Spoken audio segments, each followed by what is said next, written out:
But Brother Steve, read the oracles of the church and invite him who stands at the door that he may come in and sup with us and us with him, that we may continue to read this great legacy and consider what we read, that we might come to some understanding as to what we are supposed to be about. Mm-hmm. I'm going to read the oracles of the church beginning in 1 Peter chapter 4, verses 7 through 11. But the end of all things is at hand. Be you therefore sober and watch unto prayer. And above all things have fervent love among yourselves, for love shall cover the multitude of sins. Amen. Use hospitality one to another without grudging. As every man have received a gift, even so minister the same one to another as good stewards of the manifold grace of Elohim. If any man speak, let him speak as the oracles of Elohim. If any man minister, let him do it as of the ability which Elohim giveth, that Elohim in all things may be glorified through Yeshua HaMashiach, to whom be praise and dominion forever and ever. Amen. Amen. Ephesians chapter 4, verse 29. Let no corrupt communication proceed out of your mouth, but that which is good to the use of edifying, that it may minister grace unto the hearers. And grieve not the Holy Spirit, whereby you are sealed unto the day of redemption. Let all bitterness and wrath and anger and clamor and evil speaking be put away from you with all malice. And be you kind one to another, tender-hearted, forgiving one another, even as Elohim, for the anointed one's sake, have forgiven you. Be you therefore followers of Elohim as dear children, and walk in love, as the anointed one also have loved us, and have given himself for us an offering and a sacrifice to Elohim for a sweet-smelling savor. But fornication and all uncleanness are covered. Be one's name among you as becometh saints. Neither filthiness, nor foolish talking, nor jesting, which are not convenient, but rather giving of thanks. Amen. Revelations chapter 3, verses 20 through 22. Behold, I stand at the door and knock. If any man hear my voice and open the door, I will come into him, and will sup with him, and he with me. To him that overcometh will I grant to sit with me in my throne, even as I also overcame, and am set down with my Father in his throne. He that have an ear, let him hear what the Spirit says unto the church. Amen.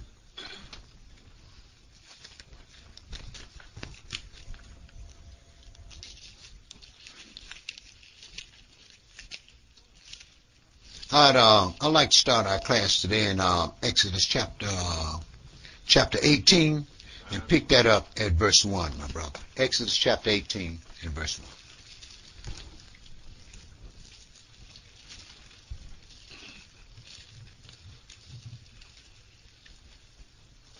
Verse 1. When Jethro, the priest of Midian, Moshe's father-in-law, heard of all that Elohim had done for Moshe and for Israel his people, and that Yahweh had brought Israel out of Egypt, then Jethro, Moshe's father-in-law, took Zipporah, Moshe's wife, after he had sent her back, and her two sons, of which the name of the one was Gershon, for he said, I have been an alien in a strange land. And the name of the other was Eliezer, for the Elohim of my father, said he, was mine help, and delivered me from the sword of Pharaoh. And Jethro, Moshe's father-in-law, came with his sons and his wife unto Moshe into the wilderness, where he encamped at the mount of Elohim. Verse 13, brother. And it came to pass on the morrow that Moshe sat to judge the people, and the people stood by Moshe from the morning unto the evening. And when Moshe's father-in-law saw all that he did to the people, he said, What is this thing that you do to the people? Why sittest thou thyself alone, and all the people stand by you from morning unto even? And Moshe said unto his father-in-law, because the people come unto me to inquire of Elohim. When they have a matter, they come unto me, and I judge between one and another, and I do make them know the statutes of Elohim and his laws. And Moshe's father-in-law said unto him, the thing that you do is not good. You will surely wear away both you and this people that is with you, for this thing is too heavy for you. You are not able to perform it yourself alone. Hearken now unto my voice. I will give you counsel, and Elohim shall be with you. Be you for the people to Elohim ward, that you may bring the causes unto Elohim, and thou shalt teach them ordinances and laws, and shall show them the way wherein they must walk, and the work that they must do. Moreover, you shall provide out of all the people able men, such as fear Elohim, men of truth, hating covetousness, and place such over them to be rulers of thousands, and rulers of hundreds, rulers of fifties, and rulers of tens, and let them judge the people at all seasons. And it shall be that every great matter they shall bring unto you, but every small matter they shall judge. So shall it be easier for yourself, and they shall bear the burden with you. If you shall do this thing, and Elohim command you so, then you shall be able to endure, and all this people shall also go to their place in peace. So Moshe hearkened to the voice of his father-in-law, and did all that he had said. And Moshe chose able men out of all Israel, and made them heads over the people, rulers over thousands, rulers over hundreds, rulers over fifties, and rulers over tens. And they judged the people at all seasons. The hard causes they brought unto Moshe, but every small matter they judged themselves. And Moshe let his father-in-law depart, and he went his way into his own land. And this is what we tried to do, we've tried to do in the past in this congregation, to set up people that people could go to and receive knowledge and understanding about certain things. But we find that in most cases what happened is people have a tendency to put in what they think or how they feel instead of giving people sound doctrine. But go ahead and read, brother. Exodus chapter 19, verse 1. In the 3rd month, when the children of Israel were gone forth out of the land of Egypt, the same day came they into the wilderness of Sinai. For they were departed from Rephidim, and were come to the desert of Sinai, and had pitched in the wilderness, and there Israel camped before the mount. And Moshe went up unto Elohim, and Yahweh called unto him out of the mountain, saying, Thus shall you say to the house of Jacob, and tell the children of Israel, You have seen what I did unto the Egyptians, and how I bare you on eagle's wing, and brought you unto myself. Now therefore, if you will obey my voice indeed, and keep my covenant, then you shall be a peculiar treasure unto me above all people. For all the earth is mine. And you shall be unto me a kingdom of priests, and a holy nation. These are the words which you shall speak unto the children of Israel. And we know that Israel never became a kingdom of priests. What he did was he set the Levites up as the priests, and that kind of put a damp on the things that Jethro had told Moshe to do, simply because the people were told to go to the priests, right? Okay, go ahead and read, brother. Verse 7. And Moshe came and called for the elders of the people, and laid before their faces all these words which Yahweh commanded him. And all the people answered together and said, All that Yahweh hath spoken we will do. And Moshe returned the words of the people unto Yahweh. And Yahweh said unto Moshe, Lo, I come unto you in a thick cloud, that the people may hear when I speak with you, and believe you forever. And Moshe told the words of the people unto Yahweh. And Yahweh said unto Moshe, Go unto the people, and sanctify them today and tomorrow, and let them wash their clothes, and be ready against the 3rd day. For the 3rd day Elohim will come down in the sight of all the people upon Mount Sinai. Now, we know that Yahweh could have sanctified the people himself, didn't he? Don't we? But he sent a man to do it, didn't he? Go ahead, brother. Verse 12. And thou shalt set bounds unto the people round about, saying, Take heed to yourselves, that you go not up into the mount or touch the border of it. Whosoever touches the mount shall be surely put to death. There shall not an hand touch it, but he shall surely be stoned or shot through. Whether it be beast or man, it shall not live. When the trumpet soundeth long, they shall come up to the mount. And Moshe went down from the mount unto the people, and sanctified the people, and they washed their clothes. And Moshe said unto the people, Be ready against the third day, come not at your wives. And it came to pass on the third day in the morning, that there were thunders and lightnings, and a thick cloud upon the mount, and the voice of the trumpet exceeding loud, so that all the people that was in the camp trembled. Now, Moshe said something that wasn't told to him, wasn't it? Yes, sir. He told him, say, don't come at your wife. That wasn't told to the people, was it? Okay, go ahead, brother. Verse 17. And Moshe brought forth the people out of the camp to meet with Elohim, and they stood at the nether part of the mount. And Mount Sinai was altogether on the smoke, because Elohim descended upon it in fire. And the smoke thereof ascended as the smoke of a furnace, and the whole mount quaked greatly. And when the voice of the trumpet sounded long and waxed louder and louder, Moshe spake, and Elohim answered him by a voice. And Elohim came down upon Mount Sinai on the top of the mount, and Yahweh called Moshe up to the top of the mount, and Moshe went up. Now, what we get from this and from other prophets, Yahweh said this. He said, here it says, excuse me, and when the voice of the trumpet sounded long and waxed louder and louder, Moshe spake, and Elohim answered him by a voice. And Yahweh came down upon Mount Sinai on the top of the mount, and Yahweh called Moses up to the top of the mountain, and Moses went up, right? Okay, now Yahweh said, if there's a man among you that I choose, I'm going to speak to him apparently, either in a dream or in a vision, right? Okay, go ahead and read, brother. Verse 21. And Yahweh said unto Moshe, Go down, charge the people, lest they break through unto Elohim to gaze, and many of them perish. And let the priests also which come near to Yahweh sanctify themselves, lest Yahweh break forth upon them. And Moshe said unto Yahweh, The people cannot come up to Mount Sinai, for you charged us, saying, Set bounds about the mount and sanctify. They didn't know what it is. It don't seem like somebody didn't know who Jake was.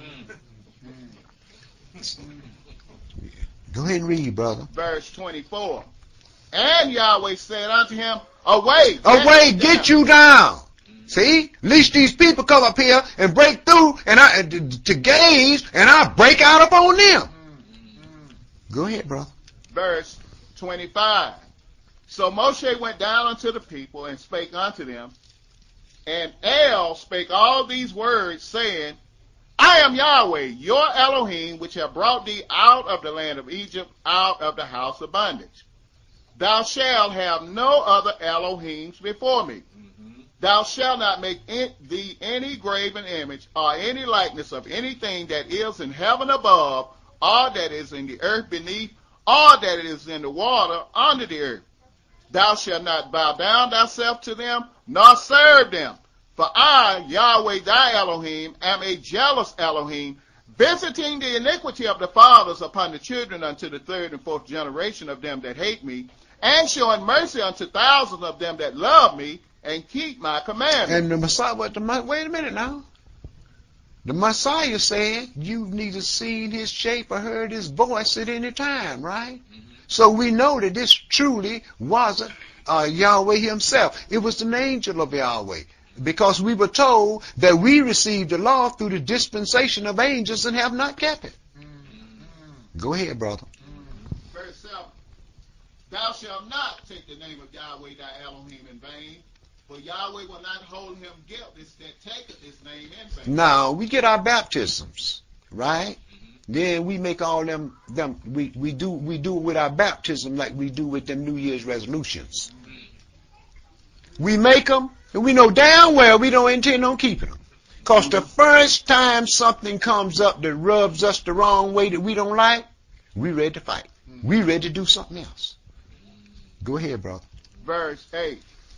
Remember the Sabbath day to keep it holy.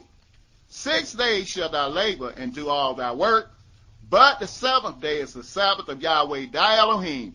In it thou shalt not do any work, thou, nor thy son, nor thy daughter, thy manservant, nor thy maidservant, nor thy cattle, nor thy stranger that is within thy gates.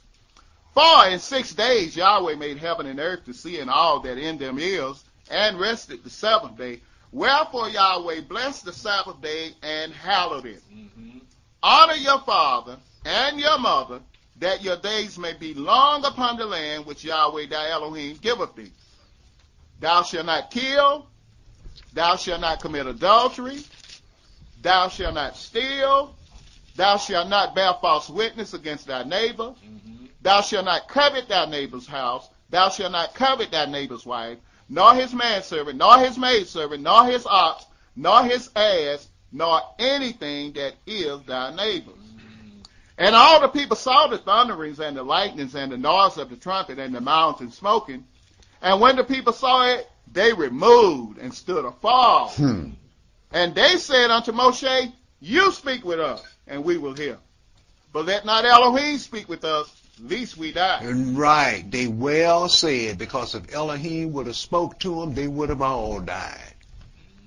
Go ahead, brother. Verse 20. And Moshe said unto the people, fear not, for Elohim is come to prove you, and that his fear may be before your faces, that you sin not. And the people stood afar, and Moshe drew near unto the thick darkness where Elohim was. And Yahweh said unto Moshe, thus thou shalt say unto the children of Israel, you have seen that I have talked with you from heaven. You shall not make with me Elohims of silver, neither shall you make unto you Elohim gold. An altar of earth you shall make unto me, and shall sacrifice thereon your burnt offerings and your peace offerings, your sheep and your oxen. In all places where I record my name I will come unto thee, and I will bless thee. And if you will make me an altar of stone, you shall not build it of hewn stone. But if you have lifted up your tool upon it, you have polluted it. Neither shall you go up by steps unto mine altar, that your nakedness be not discovered thereon. Okay, my brother. Now let's go into chapter 23 and verse 20 through 24 and 18. 23 and verse 20 through 24 and verse 18.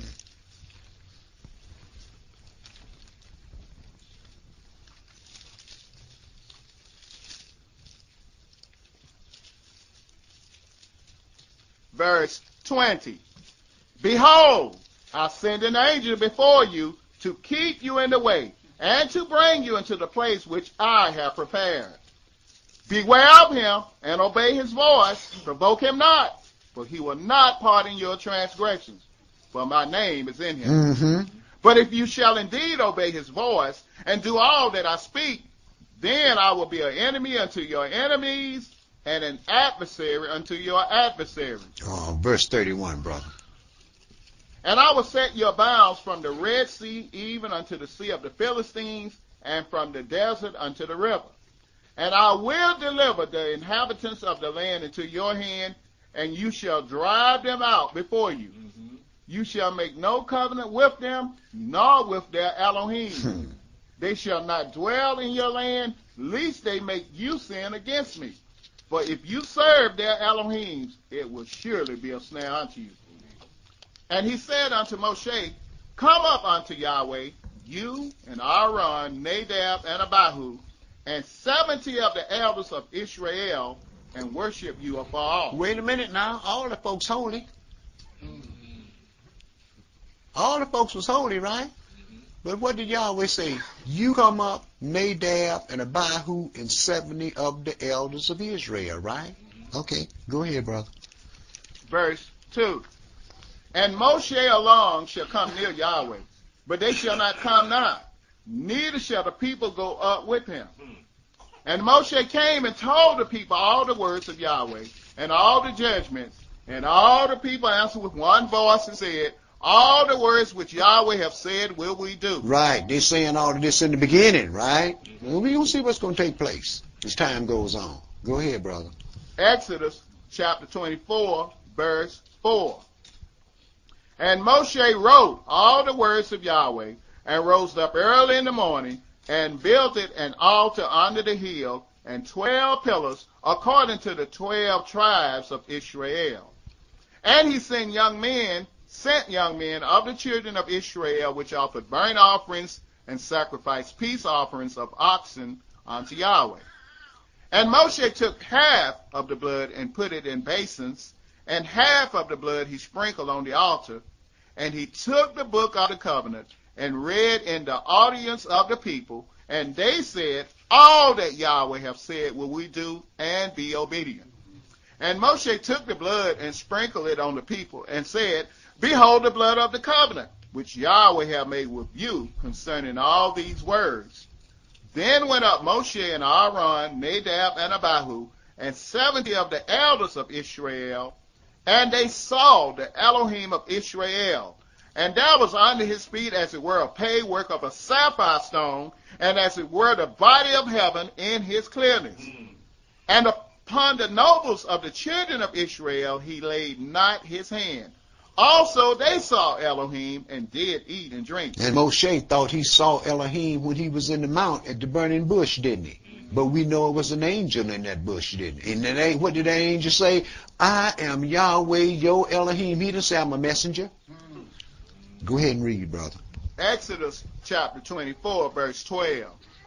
And Yahweh said unto Moshe, come up to me into the mount, and be there, and I will give thee tables of stone, and a law, and commandments which I have written, that you may teach them. Amen.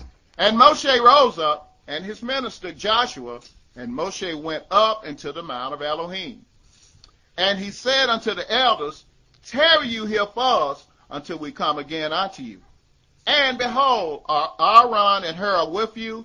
If any man have any matters to do, let him come unto them. Right. Never mind them captains of hundreds and captains of 50s and everything. Aaron and Hur are with you. If any man have any matter to do, let him come unto them. Go ahead and read, brother. Verse 15. And Moshe went up into the mount, and a cloud covered the mount, and the glory of Yahweh abode upon Mount Sinai, and the cloud covered it 6 days. And the 7th day he called unto Moshe out of the midst of the cloud. And the sight of the glory of Yahweh was like devouring fire on the top of the mount in the eyes of the children of Israel. And Moshe went into the midst of the cloud and got him up into the mount. And Moshe was in the mount 40 days and 40 nights. Okay, my brother, chapter 31 and verse 12 through 32 and 35. Chapter 31 and verse 12 through chapter 32 and verse 35.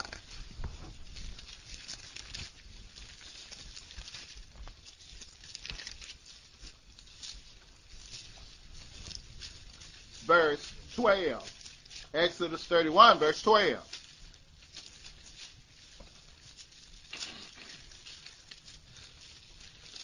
And Yahweh spake unto Moshe, saying, speak thou also unto the children of Israel, saying, yes, my Sabbaths you shall keep, for it is a sign between me and you throughout your generations, that you may know that I am Yahweh that does sanctify you.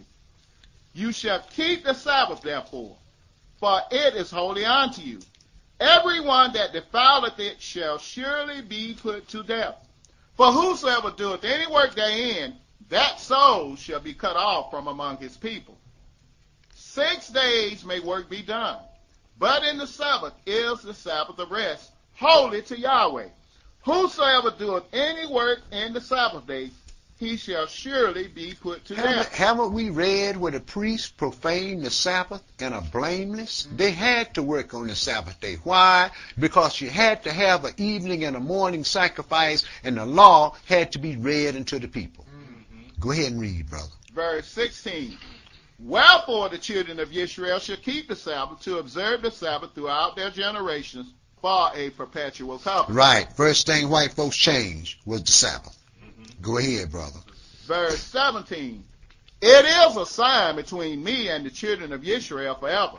For in 6 days Yahweh made heaven and earth, and on the 7th day he rested, and was refreshed. And when we get in Isaiah 66, it tells you from one Sabbath to another and from one new moon to another shall all flesh come to worship before me, right? So we know that this was part of the perpetual covenant, wasn't it?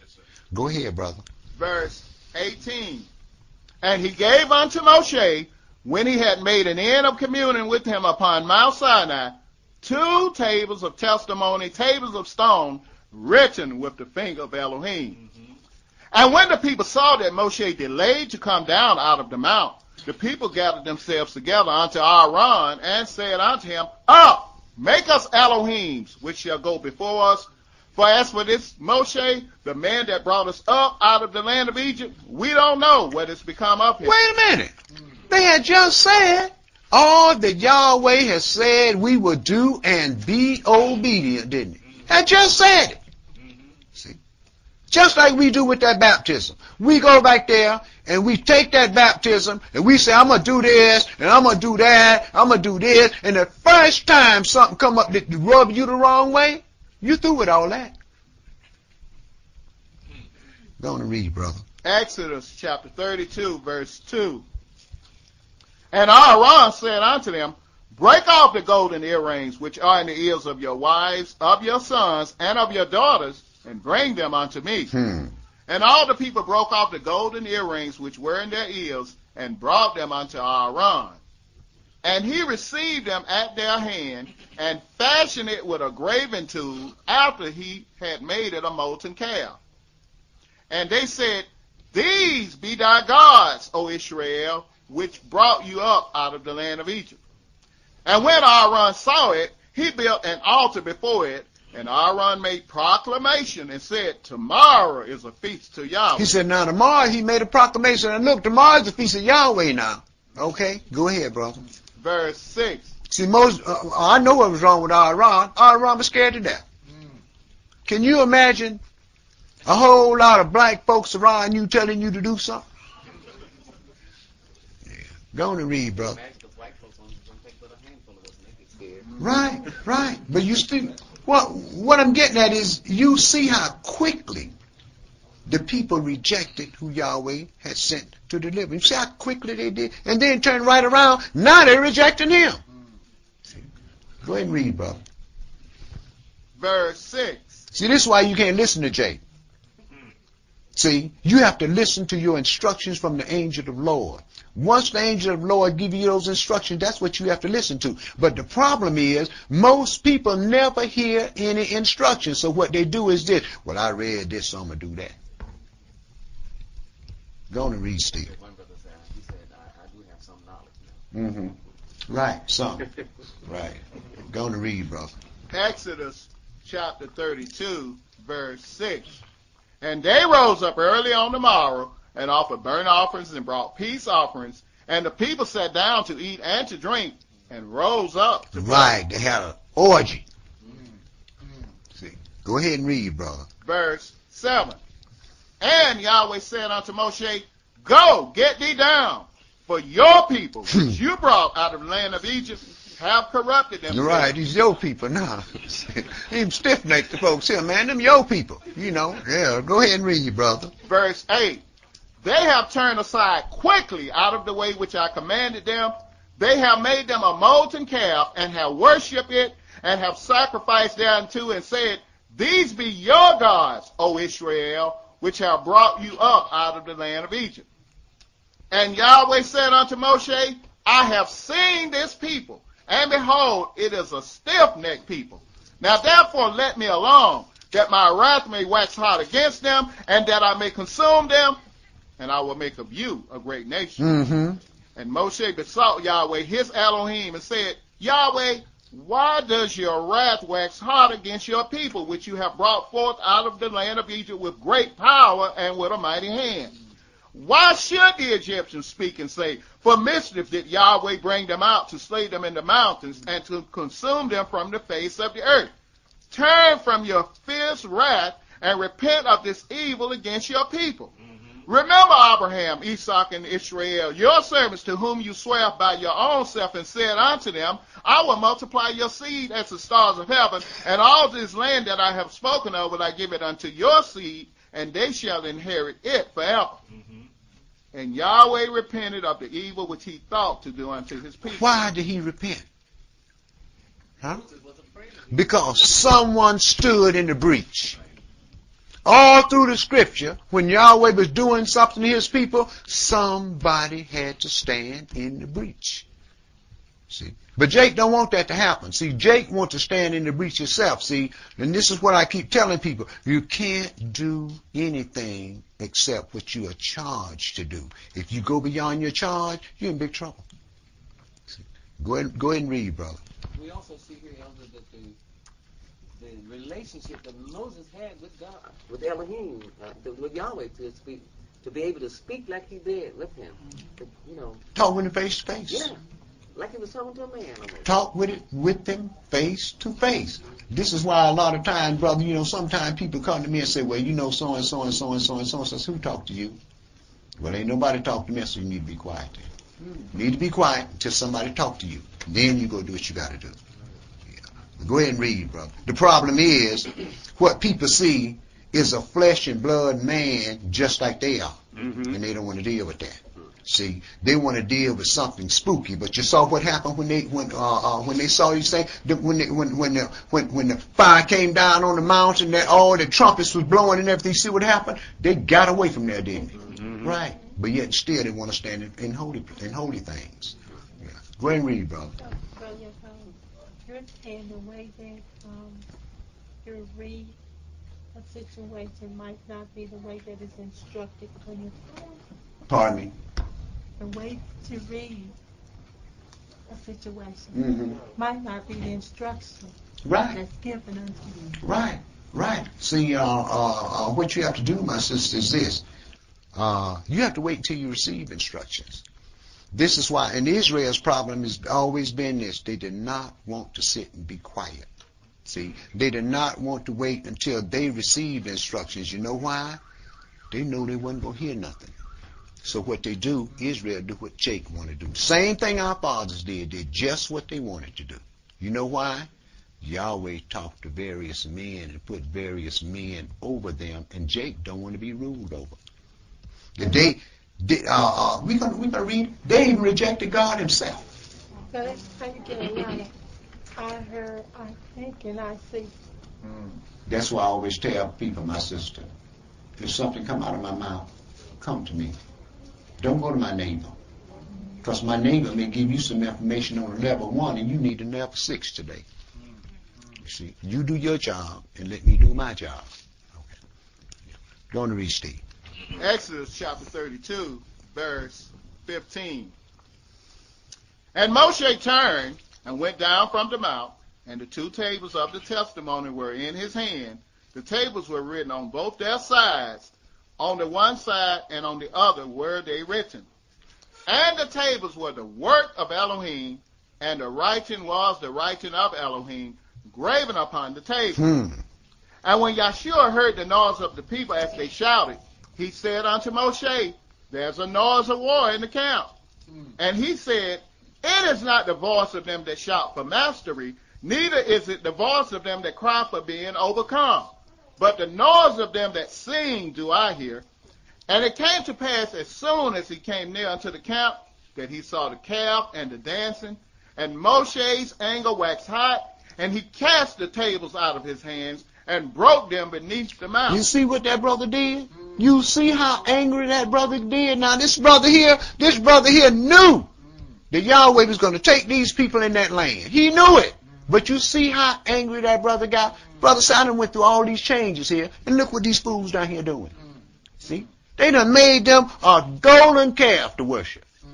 Heard the voice, seen all the wonders in Egypt, right? Became sanctified to God Himself, and now what do? Now they reject God. Go ahead and read, brother. Verse 20. And Moshe took the calf which they had made, and burnt it in the fire, and ground it to powder, and strewed it upon the water, and made the children of Israel drink of it. He should have. Didn't Yahweh make them eat that sacrifice of the Passover? Okay. This your sin, you eat it up. Go ahead and read, brother. Verse 21. And Moshe said unto Aaron, what did this people unto you, that you have brought so great a sin upon them? Mm-hmm. And Aaron said, let not the anger of my Adonai wax hot. You know the people, that they are set on me. Don't put this on the people. Say I was scared. Say I was scared to death of these people, man. That's why I made that thing. Go ahead and read, brother. Verse 23. For they said unto me, make us Elohims which shall go before us. For as for this Moshe, the man that brought us up out of the land of Egypt, we don't know what has become of him. And I said unto them, whosoever have any gold, let them break it off. So they gave it me. Then I cast it into the fire, and there came out this calf. No, we know better than that, though. We know better than that, don't we? He melted the gold, and then took the cold gold and beat it in plates over the calf, right? And he's going to tell them, well, I put the gold in there, and this calf jumped out of there. Yeah, go ahead and read, brother. Verse 25. And when Moshe saw that the people were naked, for Aaron had made them naked unto their shame among their enemies, then Moshe stood in the gate of the camp and said, who is on Yahweh's side? Let him come unto me. And all the sons of Levi gathered themselves together unto him. And he said unto them, thus says Yahweh Elohim of Israel, put every man his sword by his side, and go in and out from gate to gate throughout the camp, and slay every man his brother, and every man his companion, and every man his neighbor. We didn't read where Yahweh told him that, though, did we? But go ahead and read, brother. Verse 28.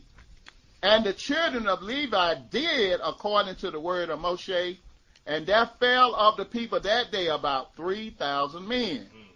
For Moshe had said, consecrate yourselves today to Yahweh, even every man upon his son and upon his brother, that he may bestow upon you a blessing this day. Mm-hmm.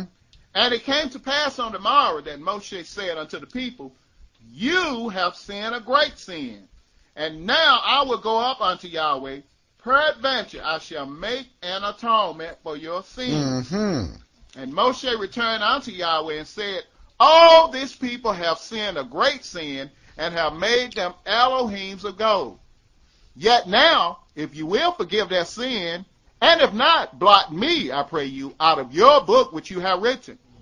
And Yahweh said unto Moshe, whosoever have sinned against me, him will I blot out of my book. Therefore now go, lead the people unto the place of which I have spoken unto you. Behold, mine angel shall go before you. Nevertheless, in the day when I visit, I will visit their sin upon them. Right, whosoever sinned against me. So you're going to lead the people now, but whosoever sinned against me, I'm going to require it for him. But you go and do what I told you to do, Moses. Say, but it's going to come a time when I'm going to require it from him. Go ahead and read, brother. See, we do all the things and we say, well, don't nothing happen. Well, maybe Yahweh done forgot this one. No, he didn't. We treasuring up wrath against the day of wrath that shall destroy the adversaries. See, you finish that, Steve? Last verse, 35. And Yahweh plagued the people because they made the calf which Aaron made. Right, and Aaron died for making that calf too, didn't he? Numbers 12 in verse 1 through verse 16.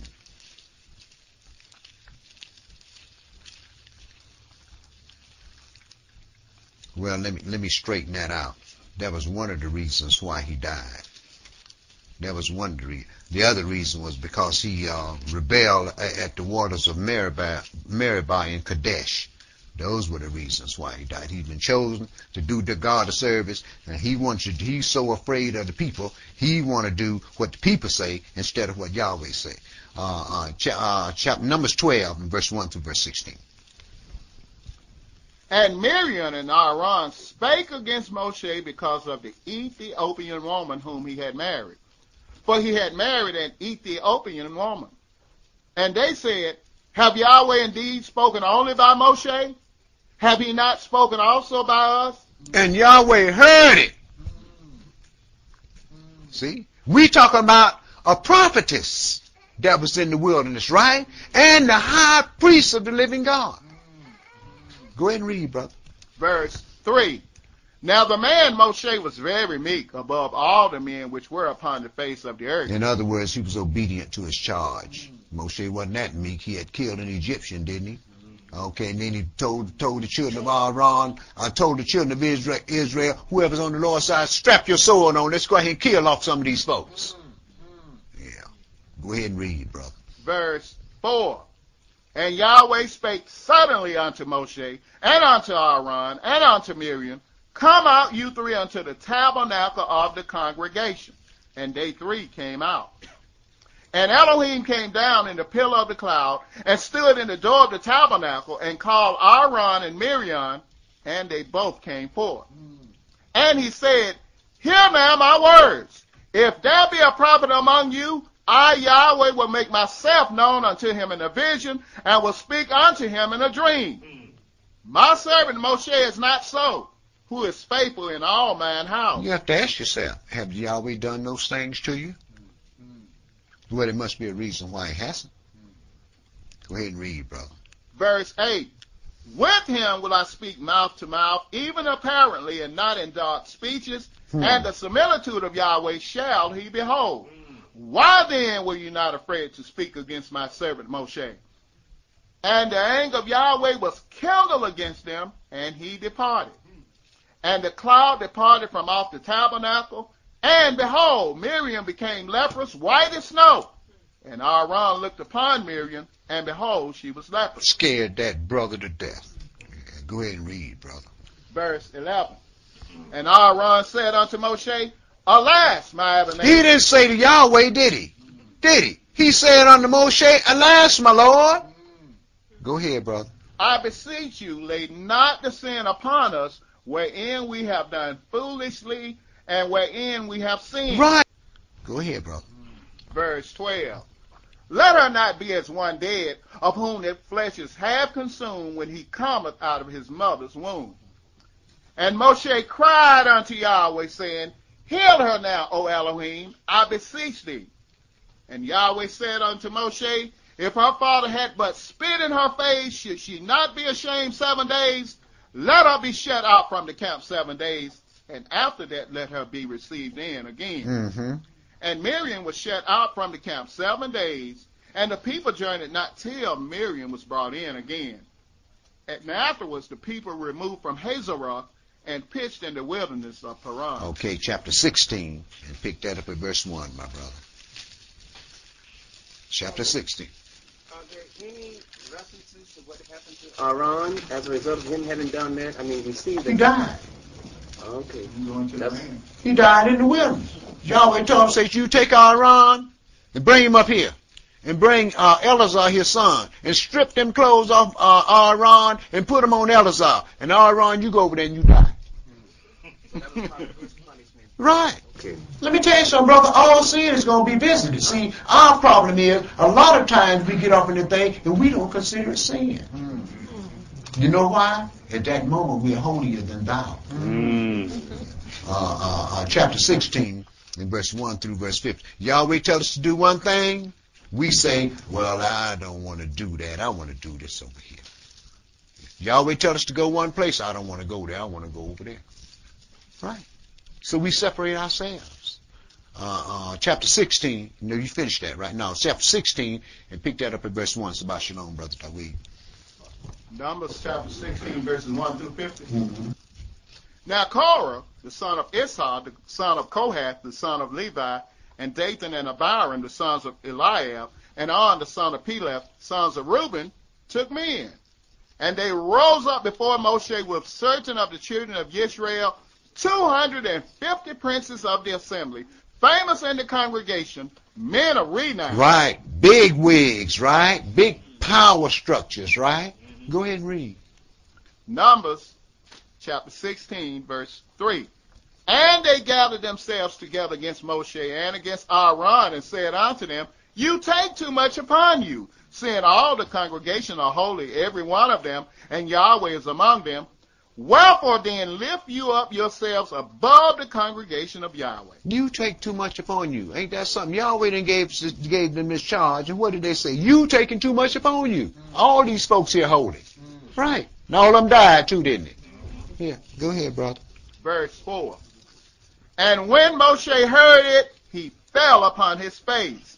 And he spake unto Korah and unto all his company, saying, even tomorrow Yahweh will show who are his and who is holy, and will cause him to come near unto him. Even him whom he hath chosen will he cause to come near unto him. This do, take you censers, Korah, and all his company, and put fire therein, and put incense in them before Yahweh tomorrow. And it shall be that the man whom Yahweh doth choose,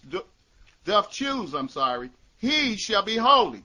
You take too much upon you, you sons of Levi. And Moshe said unto Korah, hear, I pray you, you sons of Levi, seemeth it but a small thing unto you, that the El of Israel have separated you from the congregation of Israel, to bring you near to himself, to do the service of the tabernacle of Yahweh, and to stand before the congregation to minister unto them. And it's the same thing in this congregation here.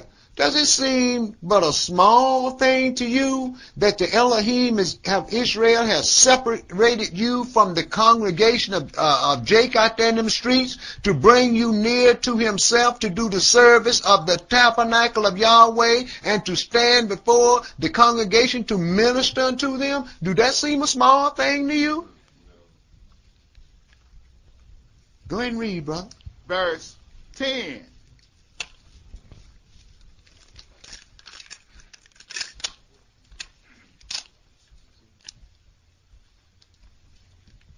Okay. Verse 10. And Elohim have brought you near to him, and all your brethren, the sons of Levi, with you, and seek you the priesthood also. Yahweh has already brought you in your rulers. Yahweh has already brought you in good charge. Now you seeking the priesthood also. Now you want to walk around and tell the priest what you ain't going to do and what you're going to do. Go on and read, brother. Numbers chapter 16, verse 11. For which cause both you and all your company are gathered together against Yahweh, and what is Aaron that you murmur against him?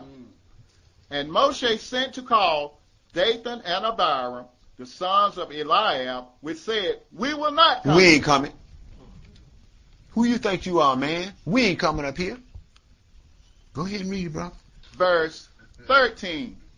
Is it a small thing that you have brought us up out of a land that floweth with milk and honey, to kill us in the wilderness, except you make yourself altogether a prince over us? No. Yahweh made Moshe a god over them, just like he did Pharaoh. Go ahead and read, brother. Verse 14.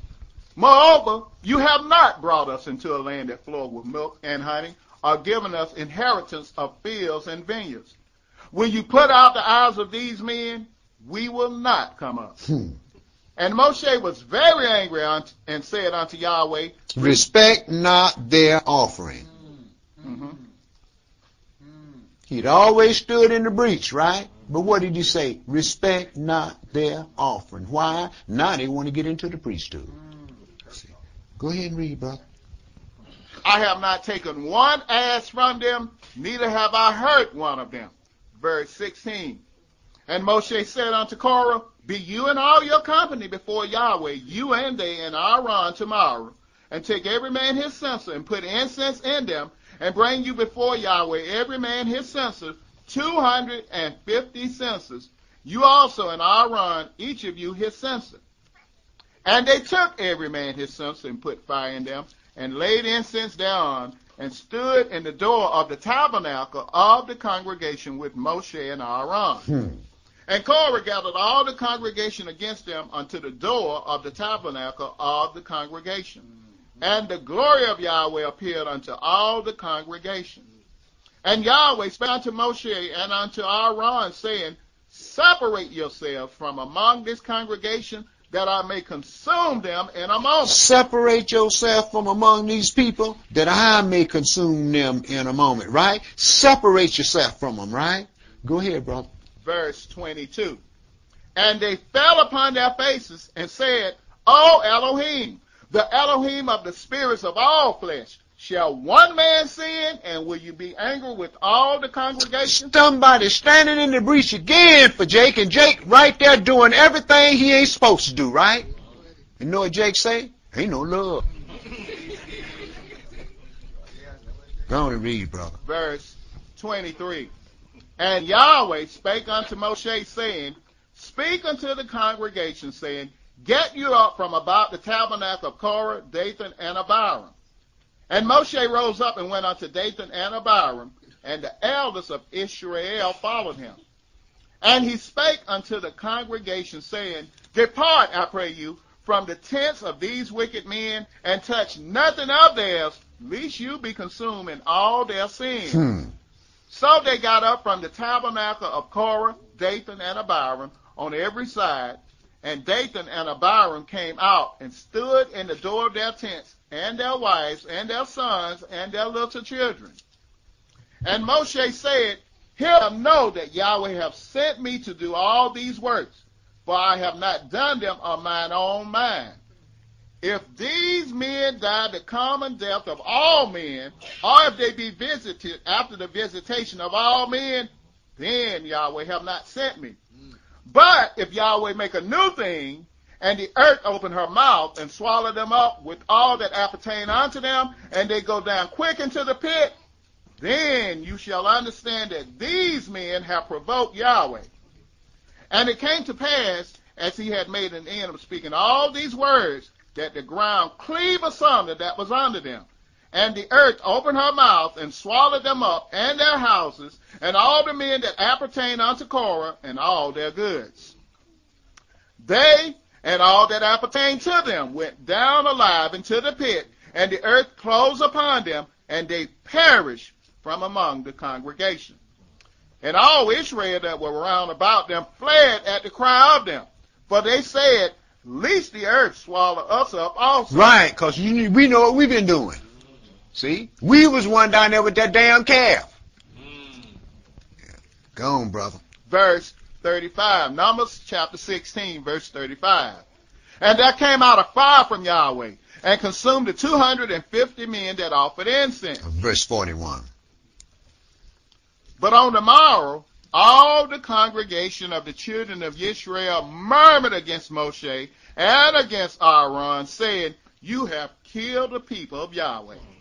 And it came to pass, when the congregation was gathered against Moshe and against Aaron, that they looked toward the tabernacle of the congregation, and behold, the cloud covered it, and the glory of Yahweh appeared.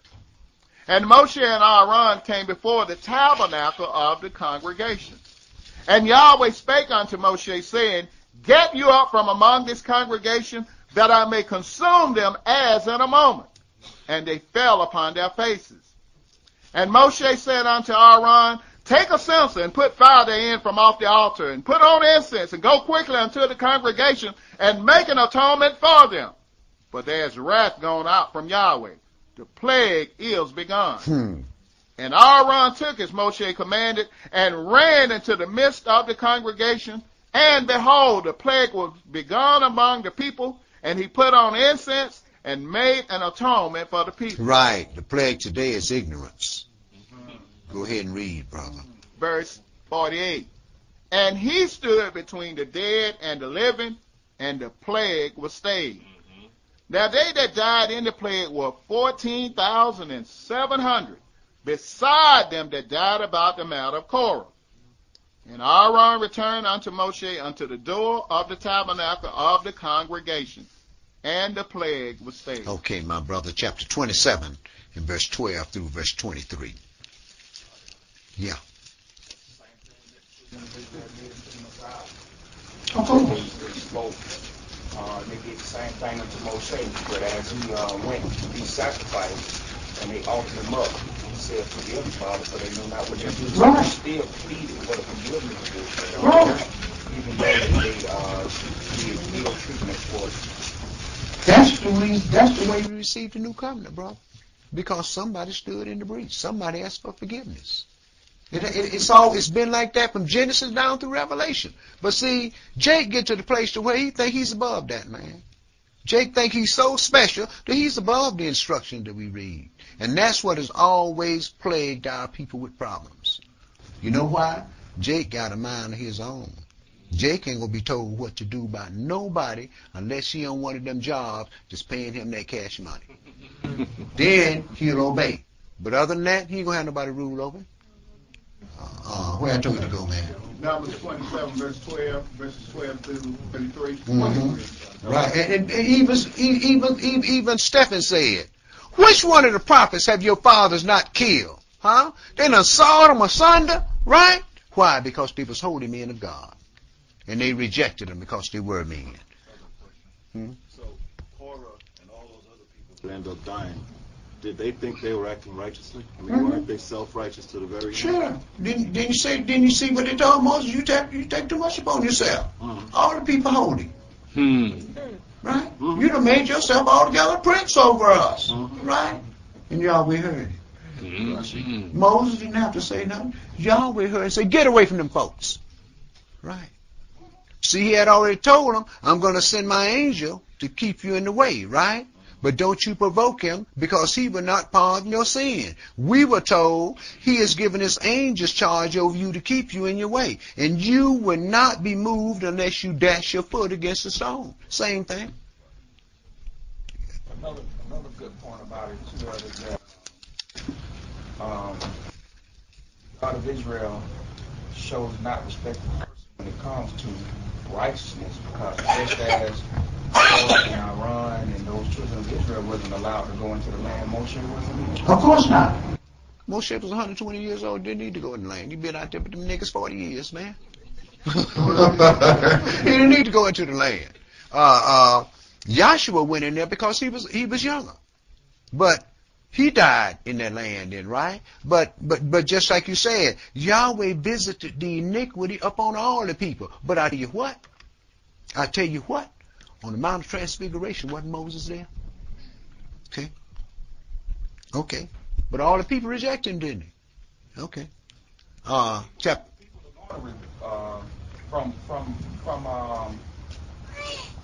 From what occurs in the scripture from the beginning to the end, broad is the way into destruction.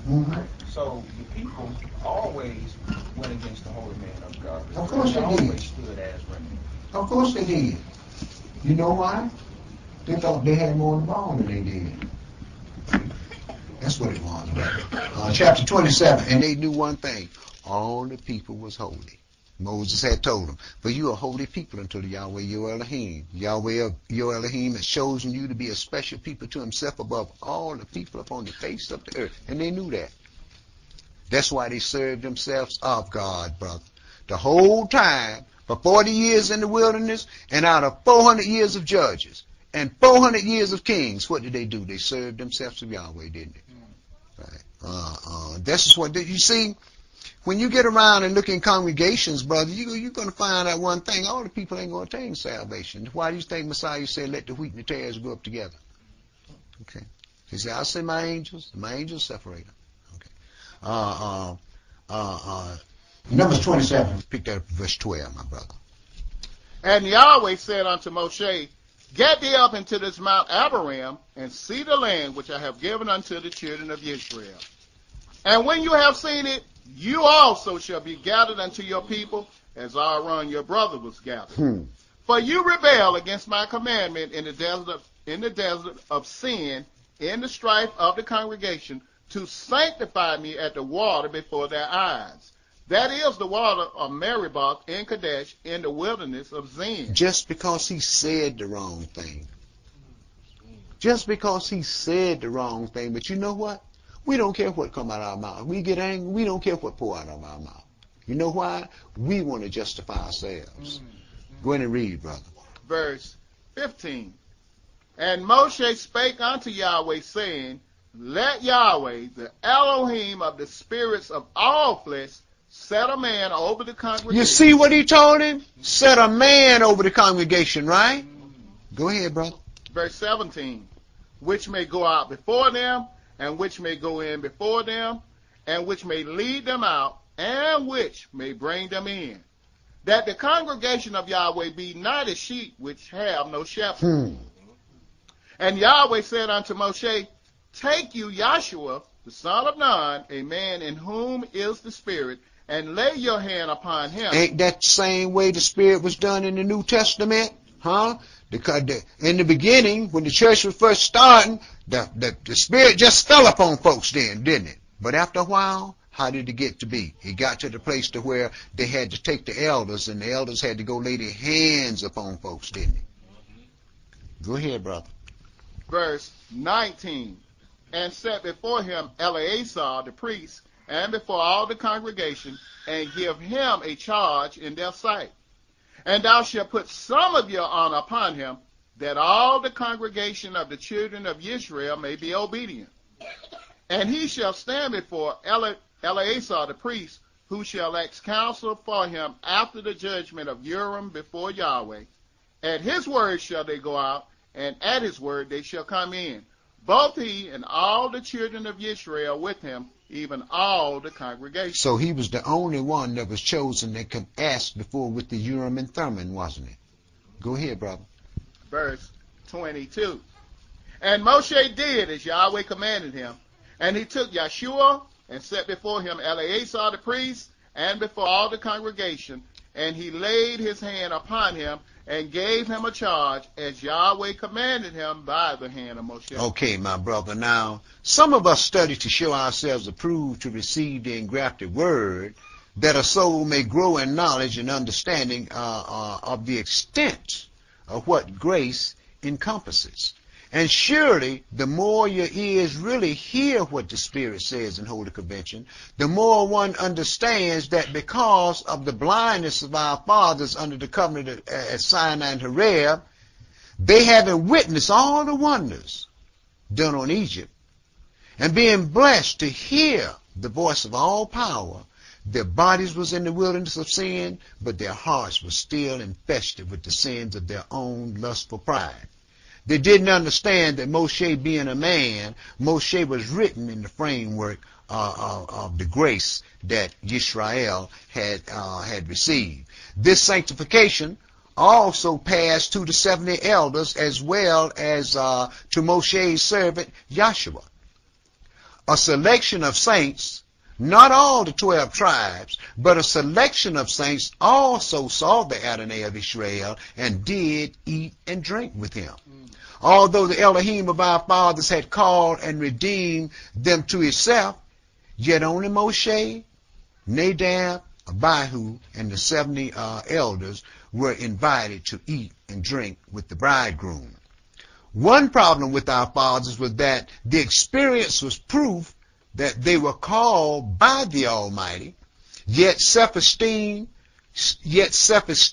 pride cast the veil of rebellion over their hearts, and it blinded them to the reason why the Holy Family was called. Therefore, the angel of Yahweh did not pardon their sins, but slew them and kept them in the wilderness 40 years. Yet his hand was stretched out still. Another problem with Israel was that they knew that they were all holy because the fathers were called from the womb and chosen by Yahweh. But being Yahweh's chosen people did not give them the authority that some of the fathers took upon themselves. Numbers 13 and verse 1 through 14 and verse 24, my brother. Numbers 13 and verse 1 through 14 and verse 24.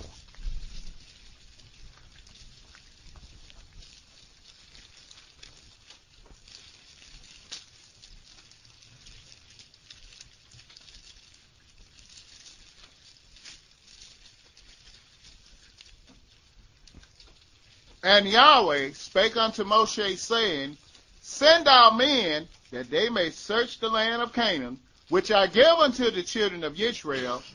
Of every tribe of their fathers shall you send a man, every one a ruler among them.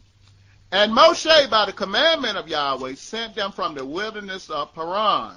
All those men were heads of the children of Israel. Verse 17. And Moshe sent them to spy out the land of Canaan, and said unto them, Get you this way southward, and go up into the mountain, and see the land, what it is, and the people that dwelleth therein, whether they be strong or weak, few or many, and what the land is that they dwell in, whether it be good or bad, and what cities they be that they dwell in, whether in tents or in strongholds, and what the land is, whether it be fat or lean, whether there be wood therein or not, and be you of good courage, and bring of the fruit of the land. Now the time was the time of the first ripe grapes. So they went up and searched the land from the wilderness of Zin unto Rehob, as men come to Hamath. And they ascended by the south and came unto Hebron, where Ahiman, Shishai, and Tamai, the children of Anak, were. Now Hebron was built 7 years before Zoan was in Egypt. And they came unto the brook of Eshcol, and cut down from thence a branch with one cluster of grapes, and they bare upon two upon a staff, and they bare between two upon a staff, and they brought of the pomegranates and of the figs. The place was called the brook of Eshcol, because of the cluster of grapes which the children of Israel cut down from thence. And they returned from searching of the land after 40 days. And they went and came to Moshe and to Aaron and to all the congregation of the children of Israel unto the wilderness of Paran to Kadesh, and brought back word unto them and unto all the congregation, and showed them the fruit of the land. And they told him and said, We came unto the land whither thou sentest us, and surely it floweth with milk and honey, and this is the fruit of it. Nevertheless, the people be strong that dwell in the land, and the cities are walled and very great, and moreover, we saw the children of Anak there. The Amalekites dwell in the land of the south, and the Hittites and the Jebusites and the Amorites dwell in the mountains, and the Canaanites dwell by the sea and by the coast of Jordan. And Caleb stilled the people before Moshe and said, Let us go up at once and possess it, for we are well able to overcome it. Right, he heard this slander that they was bringing on, see? So what did he say? Let us go up at once and do this, man. Go ahead, brother. Verse 31.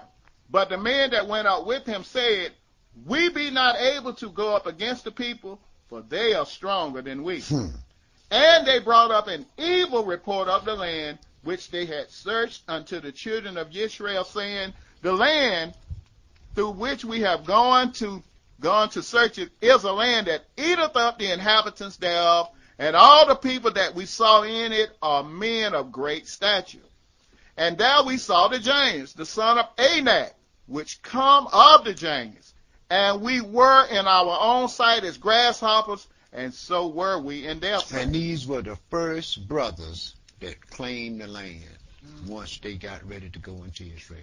The first brothers that claimed the land was the one that brought up the evil report on them. Go ahead and read, brother. Yes, sir. Numbers chapter 14, verse 1. And all the congregation lifted up their voice and cried, and the people wept that night.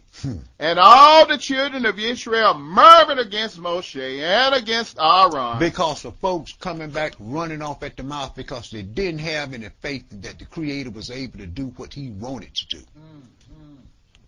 Go ahead and read, brother. And the whole congregation said unto them, Would Elohim that we had died in the land of Egypt, or would Elohim we had died in this wilderness? And why have Yahweh brought us unto this land to fall by the sword, that our wives and our children should be a prey? Were it not better for us to return into Egypt? And they said one to another, Let us make a captain, and let us return into Egypt. Then Moshe and Aaron fell on their faces before all the assembly of the congregation of the children of Israel. And Yahshua the son of Nun, and Caleb the son of Jephunneh, which were of them that searched the land, rent their clothes.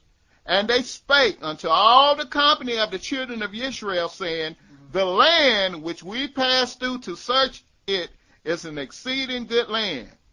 If Yahweh delight in us, then he will bring us into this land, and give it us, a land which floweth with milk and honey. Only rebel not you against Yahweh, neither fear you the people of the land, for they are bread for us. Their defense is departed from them, and Yahweh is with us. Fear them not. But all the congregation bade stone them with stones. And the glory of Yahweh appeared in the tabernacle of the congregation before all the children of Israel. And if the glory of Yahweh hadn't appeared in that at the tabernacle, all Moses and all the folks that Yahweh had put in place would have been dead. Folks would have stoned them all. See, go ahead and read, brother. See, that's what happens when you leave everything into the hands of common man and don't let God take control of things. Go ahead and read, brother. Verse 11. And Yahweh said unto Moshe, how long will this people provoke me? And how long will it be before they believe me for all the signs which I have showed among them?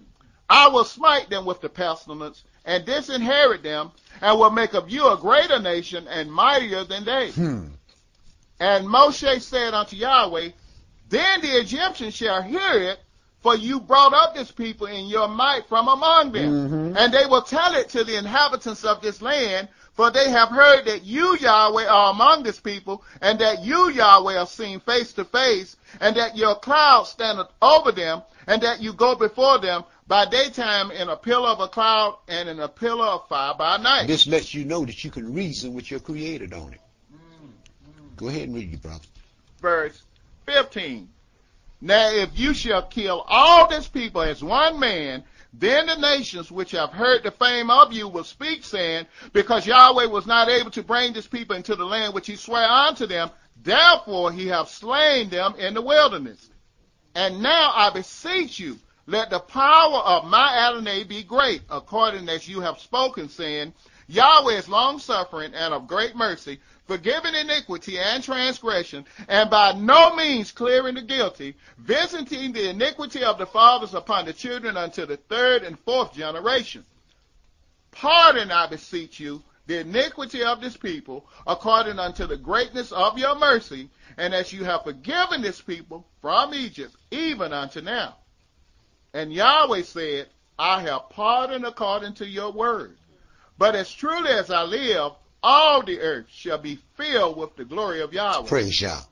Because all those men which have seen my glory and my miracles which I did in Egypt and in the wilderness, and have tempted me now these 10 times, and have not hearkened to my voice, surely they shall not see the land which I swear unto their fathers, neither shall any of them that provoke me see it. And don't think the same thing didn't pass down to us. Go ahead, brother. Verse 24. But my servant Caleb, because he had another spirit with him, and have followed me fully, him will I bring into the land whereunto he went, and his seed shall possess it. Amen and amen. Now eventually, Moshe, Aaron, and all that generation died, and another servant of Yahweh's choosing led Israel into the promised land and divided them their inheritance. Let's go into Joshua chapter 23, verse 1 through verse 24. Joshua chapter 23, verse 1 through verse 24. That'd be like a part of the curse scene, because now we have like the same we are in the same situation where you can try and do something, you know, whether it's positive for the community or whether it's positive for the congregation or whatever it is. You have people that's going to always find a million reasons why you shouldn't do it. Let the weak tear it all together. The good out of it. Right. Brother, let me tell you something. Whenever Yahweh starts doing something, there's going to always be somebody there with, I don't like this, I ain't going to do that. It's going to always be that way. Why you think he said, I'm going to bring you in the wilderness and I'm going to purge out from among you them rebels? Huh? That's why, brother. Let me tell you something. Just because we come to church, don't think Satan don't come too. See? And if you ain't got your mind set in the right place, guess what? Something going to come out your mouth and you're going to do something that's going to be contrary to the word of God or to the will of God. See, a lot of time we read his word and we understand his word, but what we don't understand is what his will is. And see, we'll do things because of what the words say, but yet and still we don't know what his will is about that. That's why in the prayer, you know, you have let his will be done. Right. Come Correct. Satan know this word.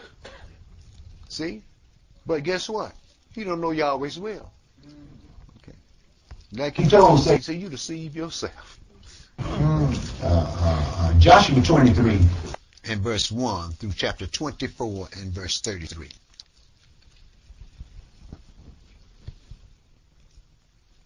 And it came to pass a long time after that Yahweh had given rest unto Israel from all their enemies round about, that Yahshua waxed old and stricken in age. And Yahshua called for all Israel, and for their elders, and for their heads, and for their judges, and for their officers, and said unto them, I am old and stricken in age. Right. He didn't call the whole 12 tribes, did he? He called the rulers, didn't he? Go ahead, brother. Verse 3. And you have seen all that Yahweh your Elohim have done unto all these nations because of you. For Yahweh your Elohim is he that hath fought for you. Amen. Behold, I have divided unto you by lot these nations that remain to be an inheritance for your tribes, from Jordan with all the nations that I have cut off, even unto the great sea westward. Right. But see, they were told to kill off everything. Right? Don't let the inhabitants of the land remain in the land, because there'll be a snare to you. You see? But what did our people do? We're going to keep the best men. We're going to keep the finest women. See? We're going to go up to the altars and we're going to melt them down and strip the gold off them, right? Y'all been told them beat that stuff up. We don't want none of that stuff, right? Right. Yeah. Go ahead and read, Steve. Yes, sir. Verse 5. And Yahweh, your Elohim, he shall expel them from before you, and drive them from out of your sight, and you shall possess their land, as Yahweh your Elohim hath promised unto you. Mm-hmm. Be you therefore very courageous to keep and to do all that is written in the book of the law of Moshe, that you turn not aside therefrom to the right hand or to the left, that you come not among these nations, these that remain among you, neither make mention of the name of their Elohims, nor cause to swear by them, neither serve them, nor bow yourselves unto them. And you know what? We can't even talk with other people without mentioning the names of their gods most of the time, right? We tell them on what day of the week we're going to do it. We got to mention one of their gods. See? We get to talk about the planets up in the sky. We got to mention one of their gods.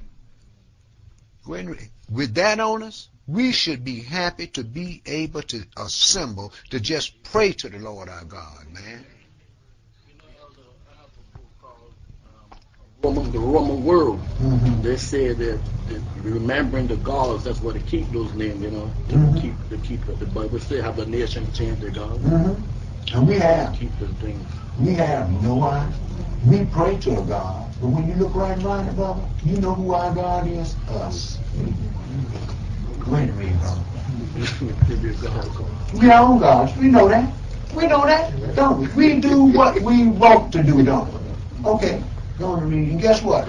Yahweh gonna bust head. When the Messiah show up, he gonna bust head from one end of the earth to the other. Gonna be many gonna come in that day and say, Yahweh, did I do this in your name? Huh? I mean, you gave me all this word and everything, I understand it. Didn't I do that in your name? Right. Get away from me, you work of iniquity. You did that in my name, but you didn't follow your instructions. Samuel or someone when he was ordered to kill the Amalekites. Right. They said rebellion is worse than to say witchcraft. Like witchcraft, we gonna read that. Go ahead, bro. Yahshua. Get in slow-mo. Yahshua chapter 23, verse 8. But cleave unto Yahweh your Elohim, as you have done unto this day. For Yahweh have driven out from before you great nations and strong, but as for you, no man have been able to stand before you unto this day. Praise Yah. One man of you shall chase 1,000, for Yahweh your Elohim, he it is that fighteth for you, as he hath promised you. Praise Yah. Take good heed therefore unto yourselves, that you love Yahweh your Elohim. Else, if you do in any wise go back and cleave unto the remnant of these nations, even these that remain among you, and shall make marriages with them, and go in unto them, and they to you, know for a certainty that Yahweh your Elohim will no more drive out any of these nations from before you, but they shall be snares and traps unto you, and scourges in your sides, and thorns in your eyes, until you perish from off this good land which Yahweh your Elohim have given you. Didn't it happen to him? For these same reasons here. Didn't it happen to him? Go ahead and read, brother. Verse 14. And behold, this day I am going the way of all the earth, and you know in all your hearts and in all your souls that not one thing have failed of all the good things which Yahweh your Elohim spake concerning you. Amen. All are come to pass unto you, and not one thing have failed thereof. Therefore it shall come to pass that as all good things are come upon you, which Yahweh your Elohim promised you, so shall Yahweh bring upon you all evil things, until he have destroyed you from off this good land which Yahweh your Elohim have given you. And brothers and sisters, we look in the mirror and see that we living proof of that. We are living proof of it. Now, do we choose to follow in the footsteps of our fathers? Go on and read, brother. Verse 16. When you have transgressed the covenant of Yahweh your Elohim, which he commanded you, and have gone and served other Elohims, and have bowed yourselves to them, then shall the anger of Yahweh be kindled against you, and you shall perish quickly from off the good land which he have given unto you. Right. We came over here, and then what did we do? We end up worshiping and serving the gods of the nations wide open until Yahweh called you to hear his voice. Go on and read, Steve. Yeshua, chapter 24, verse 1. And Yeshua gathered all the tribes of Israel to Shechem, and called for the elders of Israel, and for their heads, and for their judges, and for their officers, and they presented themselves before before Elohim. Mm-hmm. And Yeshua said unto all the people, Thus says Yahweh Elohim of Israel, your fathers dwelt on the other side of the flood in old time, even Terah, the father of Abraham, and the father of Nahor, and they served other Elohim. Mm-hmm. And I took your father Abraham from the other side of the flood, and led him throughout all the land of Canaan, and multiplied his seed, and gave him Esau. And I gave unto Esau Jacob and Esau, and I gave unto Esau Mount Seir to possess it, but Jacob and his children went down into Egypt. I sent Moshe also and Aaron, and I plagued Egypt according to that which I did among them, and afterward I brought you out.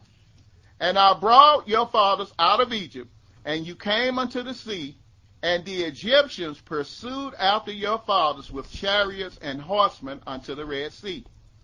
And when they cried unto Yahweh, he put darkness between you and the Egyptian, and brought the sea upon them, and covered them.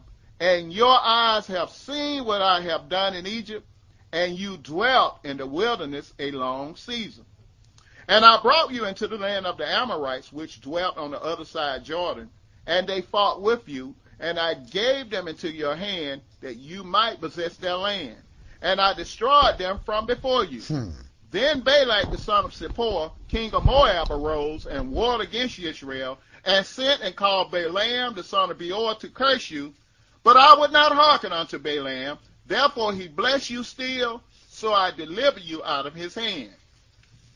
And you went over Jordan, and came unto Jericho, and the men of Jericho fought against you, the Amorites, and the Perizzites, and the Canaanites, and the Hittites, and the Girgashites, and the Hivites, and the Jebusites, and I delivered them into your hand.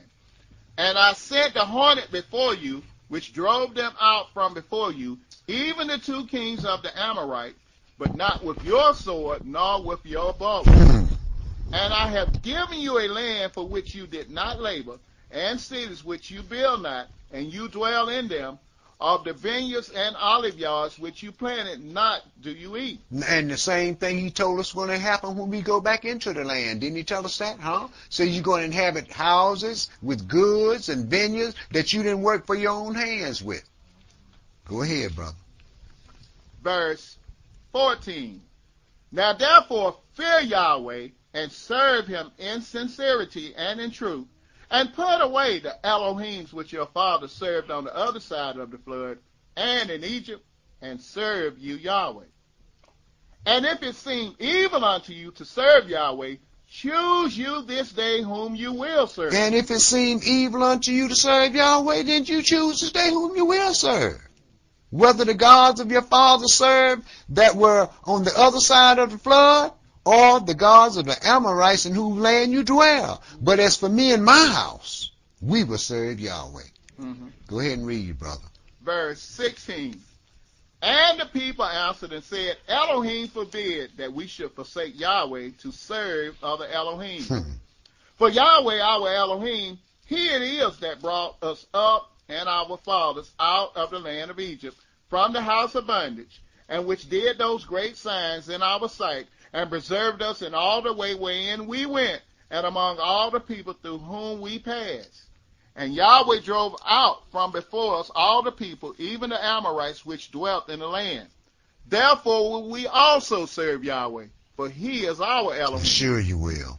Go ahead. And Yahshua said unto the people, you can't serve Yahweh, for he is a holy Elohim. He is a jealous Elohim.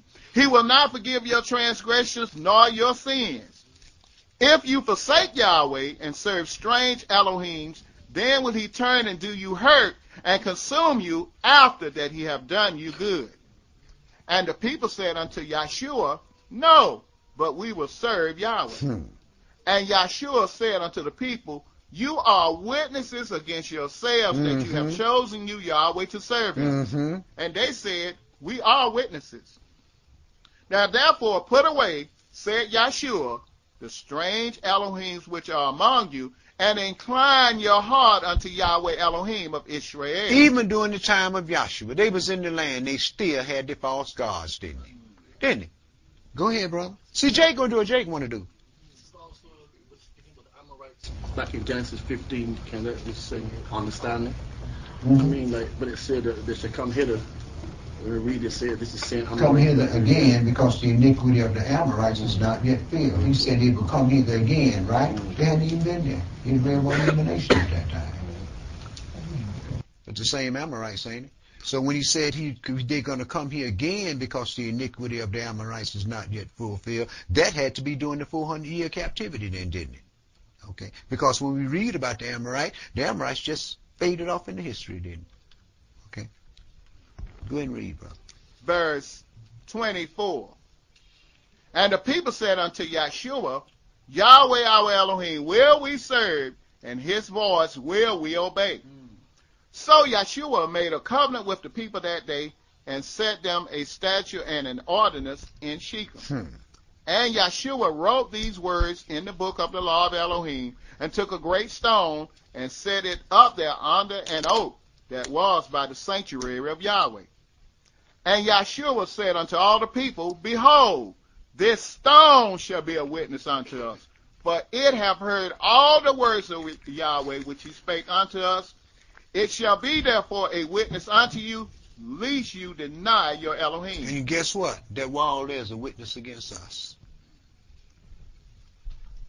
Go on and read, brother. Verse 28. See, Yahweh knows what's been taught from behind this altar.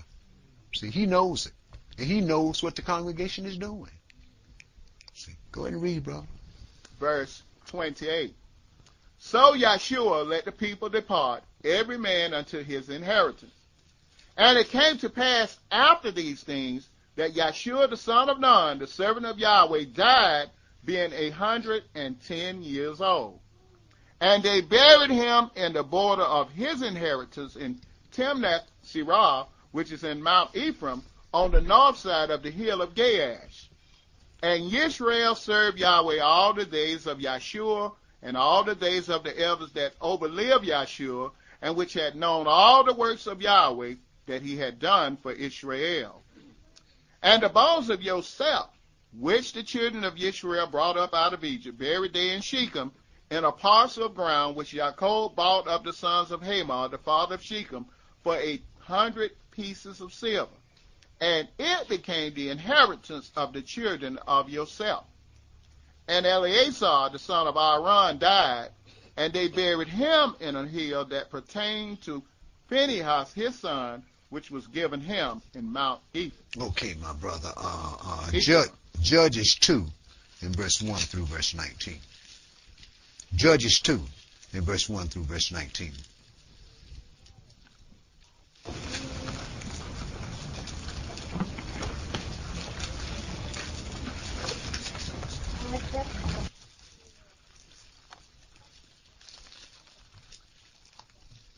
Verse 1.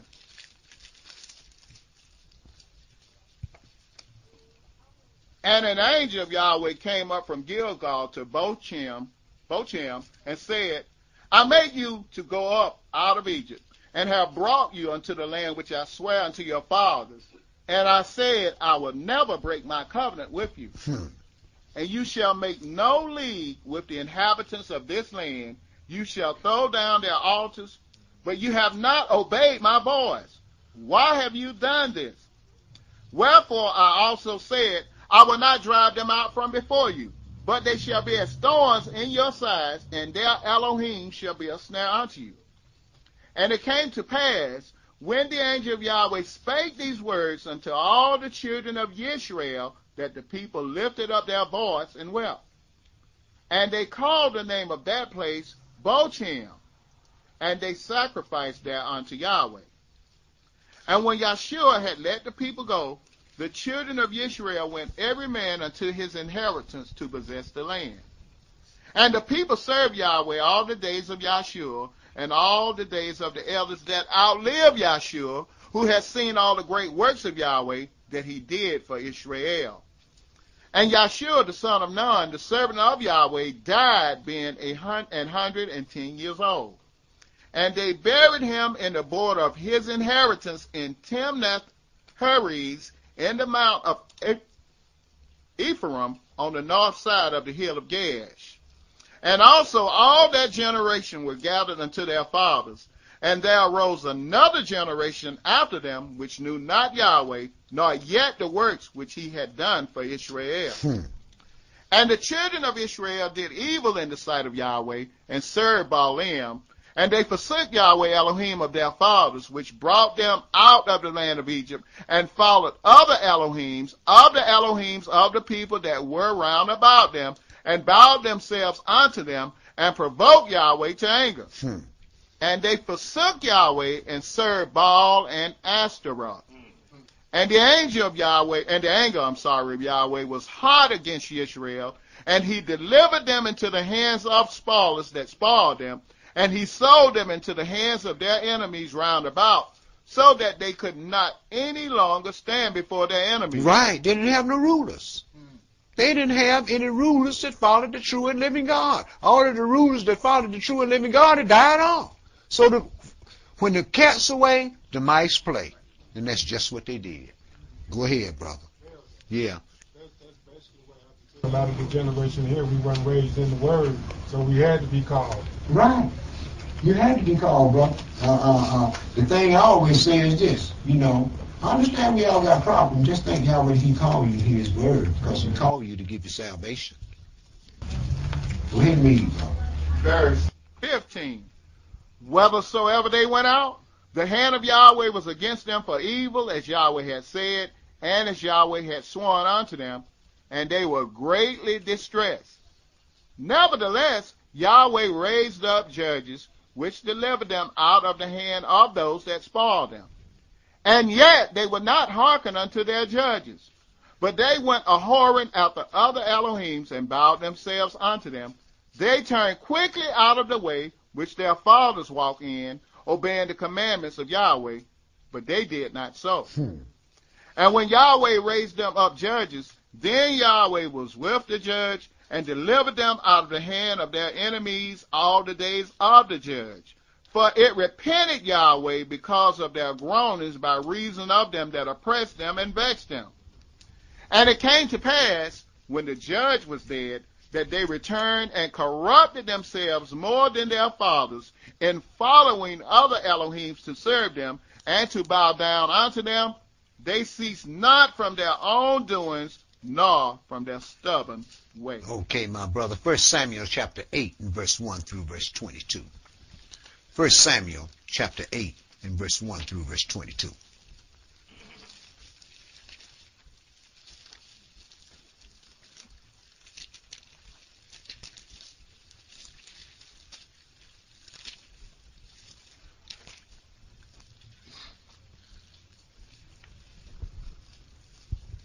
Verse 1.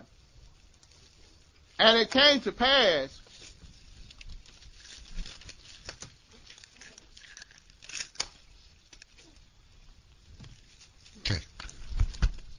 Verse 1.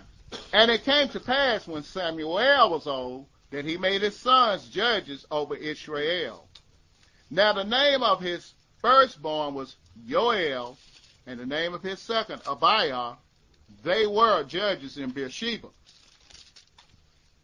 And his sons walked not in his ways, but turned aside after lucre, and took bribes, and perverted judgment.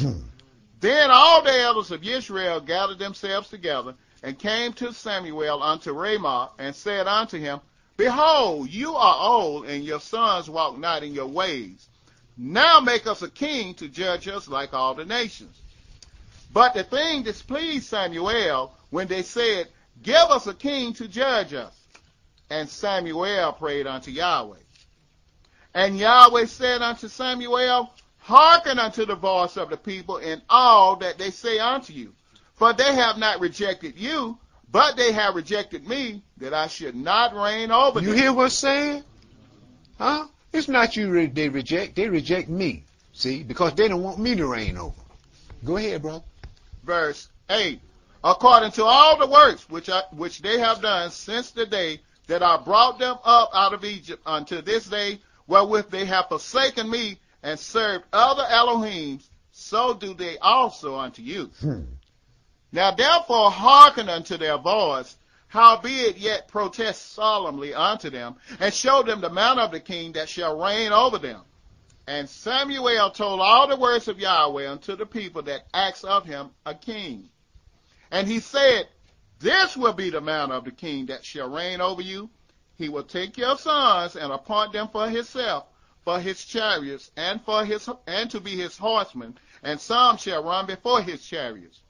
And he will appoint over him captains over thousands, and captains over 50s, and will set them to ear his ground, and to reap his harvest, and to make his instruments of war, and instruments of his chariots. And he will take your daughters to be confectionaries, and to be cooks, and to be bakers. And he will take your fields, and your vineyards, and your olive yards, even the best of them, and give them to his servants. And he will take the tenth of your seed and of your vineyards, and give to his officers and to his servants.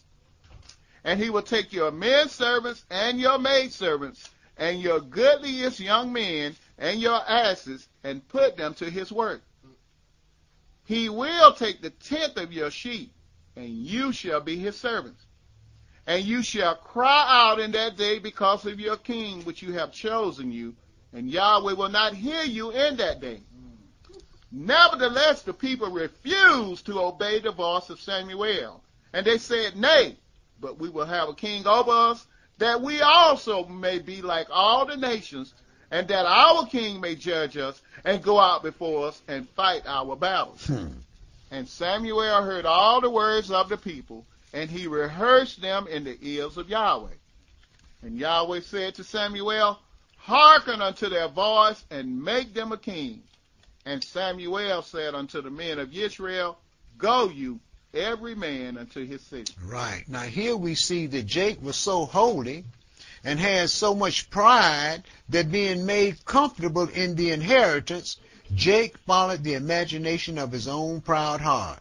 Not only did they refuse Yahweh's warning and instruction, they grew tired of Yahweh's choosing judges for the people and soon rejected the Almighty as their king. But why did they do these things? Because they were grown folks and completely independent of Yahweh's ordinations of things. Now, we know that Samuel anointed Saul king in Israel, the first king in Israel, right? Well, let's go read some of the exploits that took place after that, during that time, rather. 1 Samuel 10, and pick that up at verse 1 through verse 27, brother.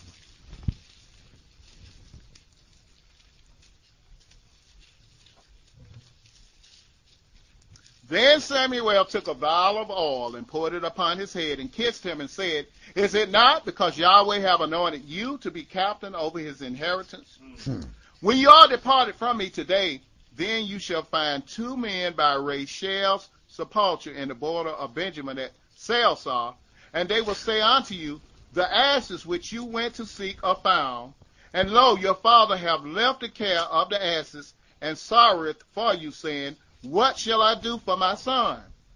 Then shall you go on forward from thence, and you shall come to the plain of Tabor, and there shall meet you 3 men going up to Elohim to Bethel, one carrying 3 kids, and another carrying 3 loaves of bread, and another carrying a bottle of wine. And they will salute you and give you 2 loaves of bread, which you shall receive of their hands.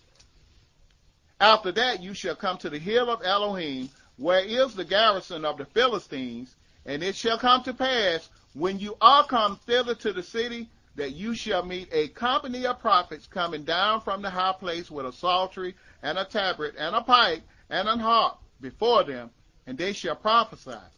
And the Spirit of Yahweh will come upon you, and you shall prophesy with them, and shall be turned into another man. You see what happened to that brother? The Spirit came upon him, and he was turned into another man, right? And he began to prophesy, right? Well, we know something happened to that boy down the line somewhere, don't we?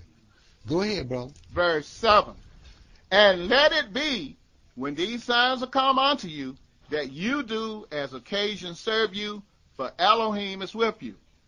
And thou shalt go down before me to Gilgal, and behold, I will come down unto you to offer burnt offerings and to sacrifices of peace offerings. 7 days shall you tarry till I come to you and show you what you shall do. Mm-hmm. And it was so that when he had turned his back to go from Samuel, Elohim gave him another heart, and all those signs came to pass that day. And when they came thither to the hill, behold, a company of prophets met him, and the Spirit of Elohim came upon him, and he prophesied among them. And it came to pass, when all that knew him before time saw that, behold, he prophesied among the prophets, then the people said one to another, What is this that is come unto the son of Kish? Is Saul also among the prophets? And one of the same place answered and said, But who is their father? Therefore it became a proverb, Is Saul also among the prophets? And when he had made an end of prophesying, he came to the high place. And Saul's uncle said unto him and to his servant, Whither went you? And he said, To seek the asses. And when we saw that they were not where, we came to Samuel. And Saul's uncle said, Tell me, I pray you, what Samuel said unto you. And Saul said unto his uncle, He told us plainly that the asses were found, but of the matter of the kingdom whereof Samuel spake, he told him not. And Samuel called the people together unto Yahweh to Mizpah, and said to the children of Israel, Thus says Yahweh Elohim of Israel, I brought up Israel out of Egypt, and delivered you out of the hand of the Egyptians, and out of the hand of all kingdoms, and of them that oppress you. And you have this day rejected your Elohim, who himself saved you out of all your adversities and your tribulations, and you have said unto him, Nay, but set a king over us. Now therefore present yourselves before Yahweh by your tribes and by your thousands. Mm-hmm. And when Samuel had caused all the tribes of Israel to come near, the tribe of Benjamin was taken. And when he had caused the tribe of Benjamin to come near by their families, the family of Matri was taken. And Saul the son of Kish was taken, and when they sought him, he could not be found. Therefore they inquired of Yahweh further, if the man should yet come thither. And Yahweh answered, Behold, he have hid himself among the stars. Right. Man, don't nobody want to be king over y'all. This brother hid himself among y'all stuff down there. Go ahead and read, brother. Verse 23. And they ran and fetched him thence. And when he stood among the people, he was higher than any of the people from his shoulders and up. Goodly man. All Israel can stand up, and all you had to do is say, there's the king over there. Right. Go ahead and read, brother. Verse 24. And Samuel said to all the people, see you him whom Yahweh have chosen, that there is none like him among all the people? And all the people shouted and said, Elohim, save the king. Then Samuel told the people the manner of the kingdom, and wrote it in a book, and laid it up before Yahweh. And Samuel sent all the people away, every man to his house. And Saul also went home to Gibeah, and there went with him a band of men whose heart Elohim had touched. But the children of Satan said, how shall this man save us? And they despised him and brought him no presents, but he held his peace. Okay, my brother. Chapter 12 and verse 1 through verse 13.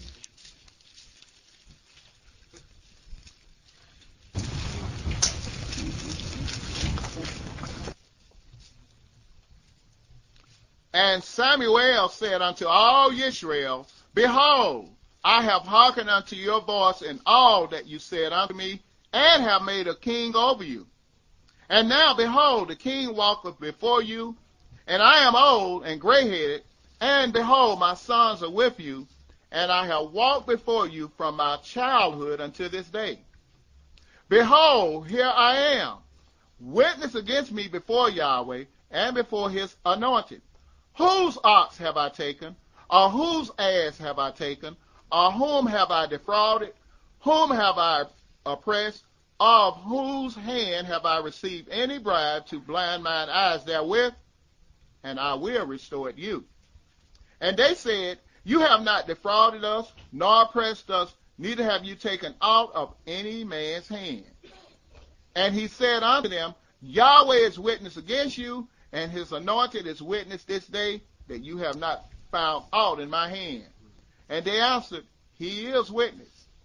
And Samuel said unto the people, it is Yahweh that advanced Moshe and Aaron, and that brought your fathers up out of the land of Egypt.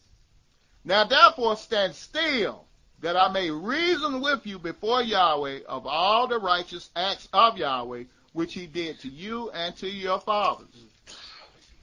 When Jacob was coming to Egypt, and your fathers cried unto Yahweh, then Yahweh sent Moshe and Aaron, which brought forth your fathers out of Egypt, and made them dwell in this place.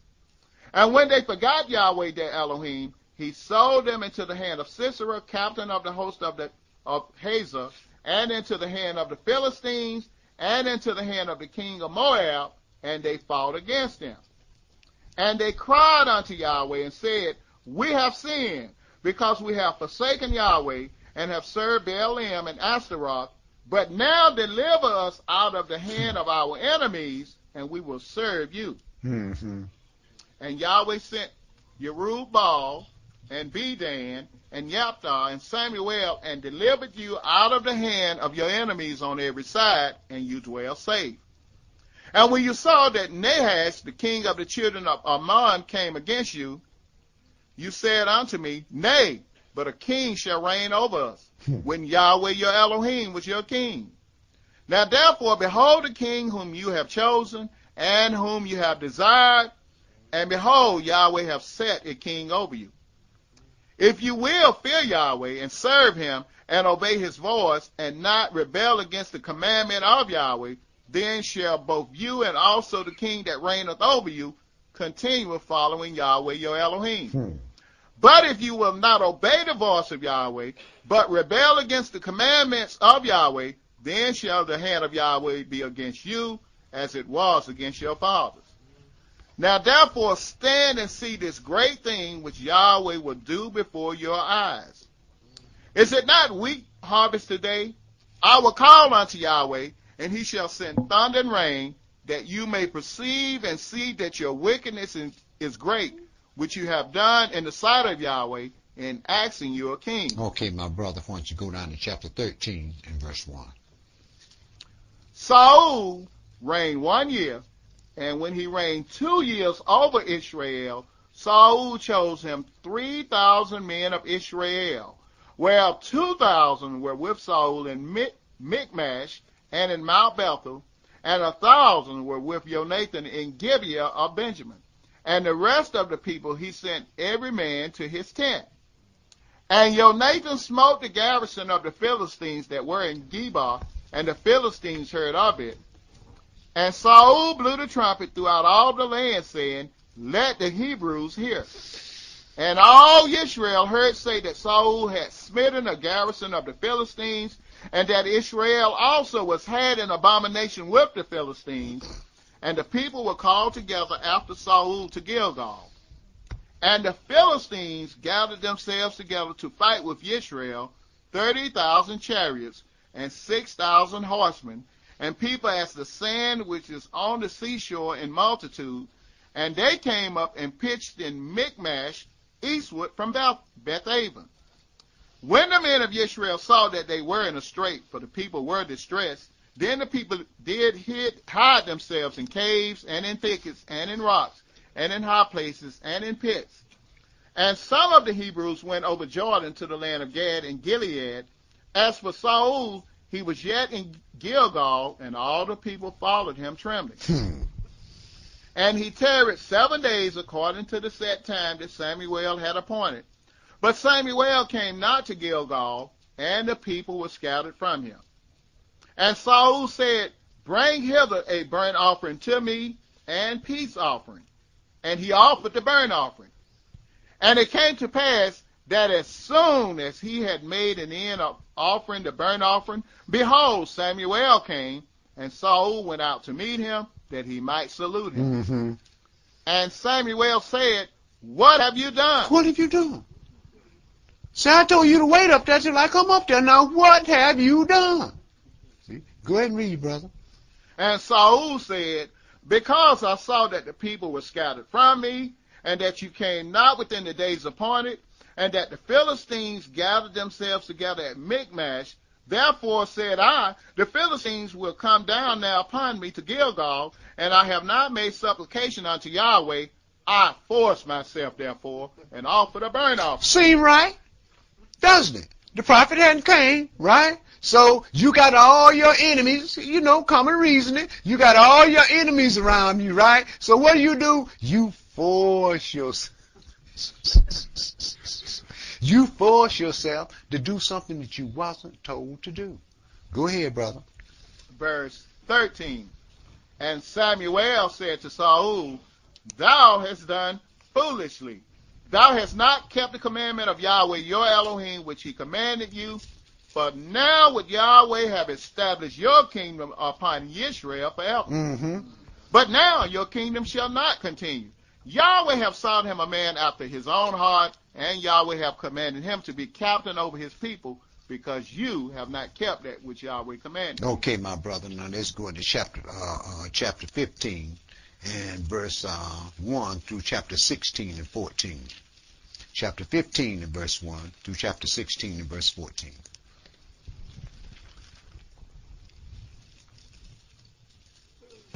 Samuel also said unto Saul, Yahweh sent me to anoint you to be king over his people, over Israel. Now therefore hearken you unto the voice of the words of Yahweh. Thus says Yahweh of hosts, I remember that which Amalek did to Israel, how he laid wait for him in the way which he came up from Egypt. Now go and smite Amalek, and utterly destroy all that they have, and spare them not, but slay both man and woman, infant and suckling, ox and sheep, camel and ass. And Saul gathered the people together, and numbered them in Telaim 200,000 footmen, and 10,000 men of Yehuda. And Saul came to a city of Amalek, and laid wait in the valley. And Saul said to the Kenites, Go, depart, get you down from among the Amalekites, lest I destroy you with them. For you showed kindness to all the children of Israel when they came up out of Egypt. So the Kenites departed from the Amalekites. And Saul smote the Amalekites from Havilah until you come to Shur, that is, over against Egypt. And he took Agag, the king of the Amalekites, alive, and utterly destroyed all the people with the edge of the sword. But Saul and the people spared Agag and the best of the sheep, and of the oxen, and of the fatlings, and the lambs, and all that was good, and would not utterly destroy them. But everything that was vile and refused, that they destroyed utterly. According to how they felt, right? Go ahead, bro. Verse 10. Then came the word of Yahweh unto Samuel, saying, It repenteth me that I have set up Saul to be king, for he has turned back from following me, and have not performed my commandments. And it grieved Samuel, and he cried unto Yahweh all night. And when Samuel rose early to meet Saul in the morning, it was told Samuel, saying, Saul came to Carmel, and behold, he set him up a place, and is gone about, and passed on, and gone down to Gilgal.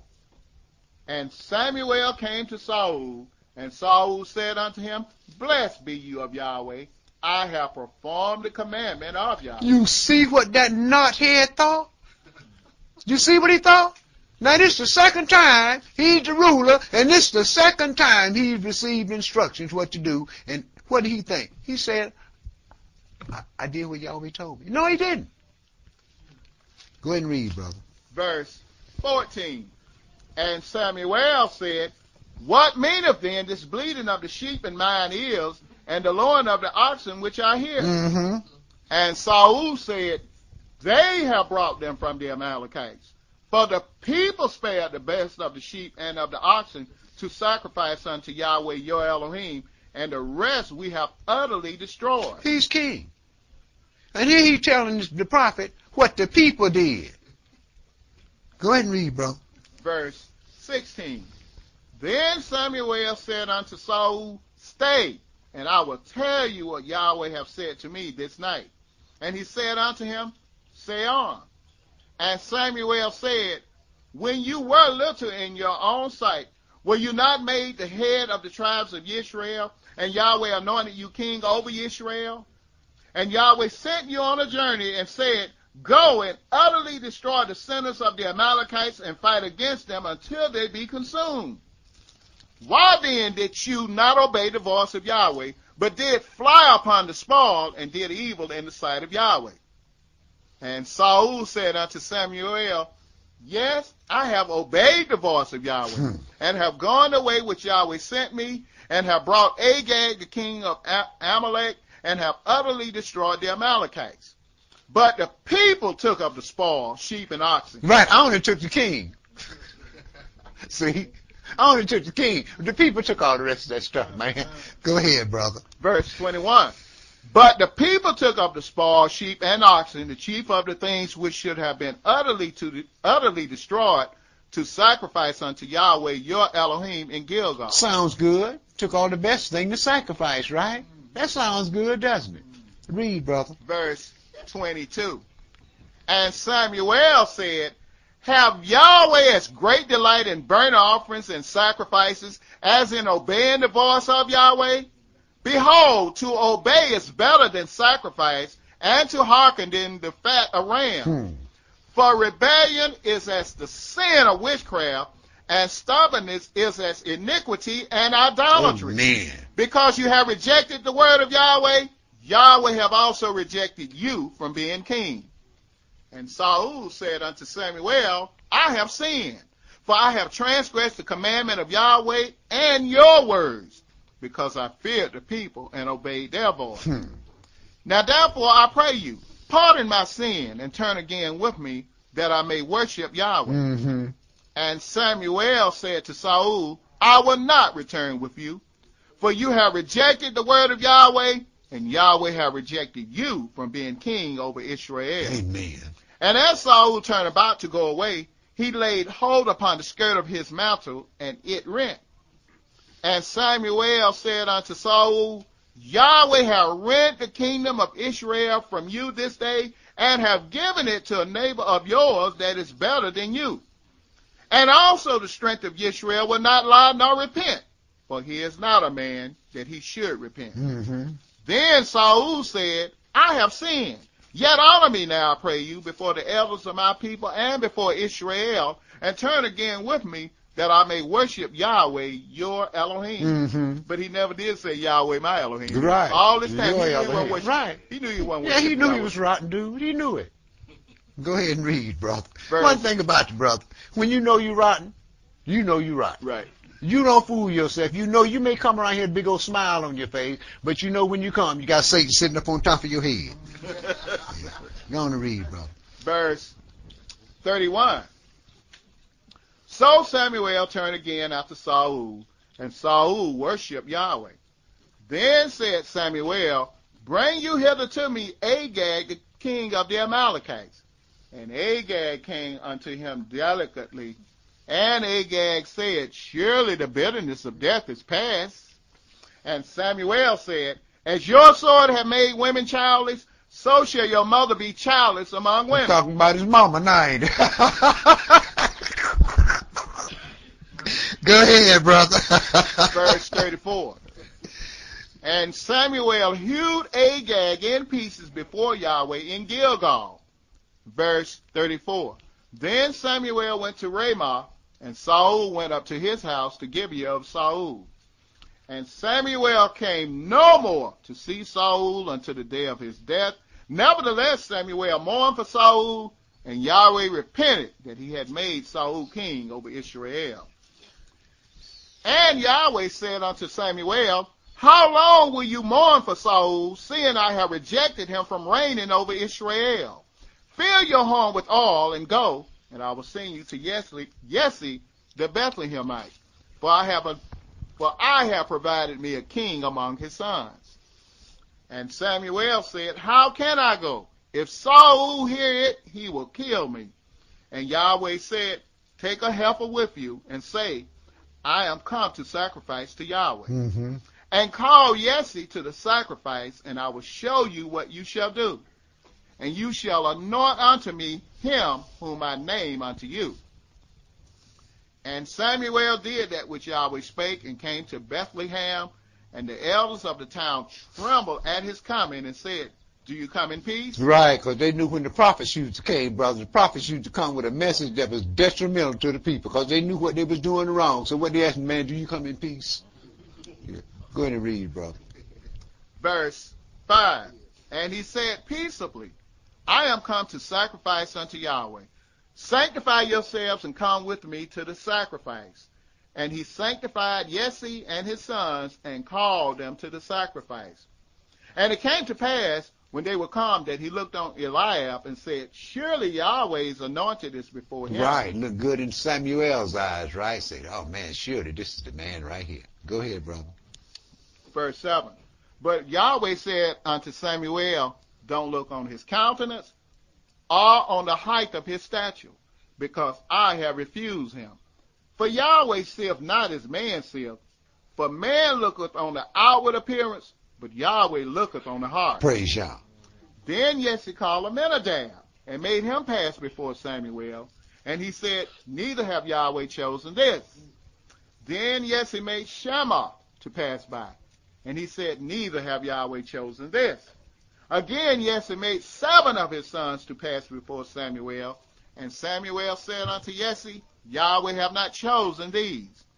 And Samuel said unto Jesse, are here all your children? And he said, there remaineth yet the youngest, and behold, he keepeth the sheep. And Samuel said unto Jesse, send and fetch him, for we will not sit down till he come hither. And he was sent, and brought in.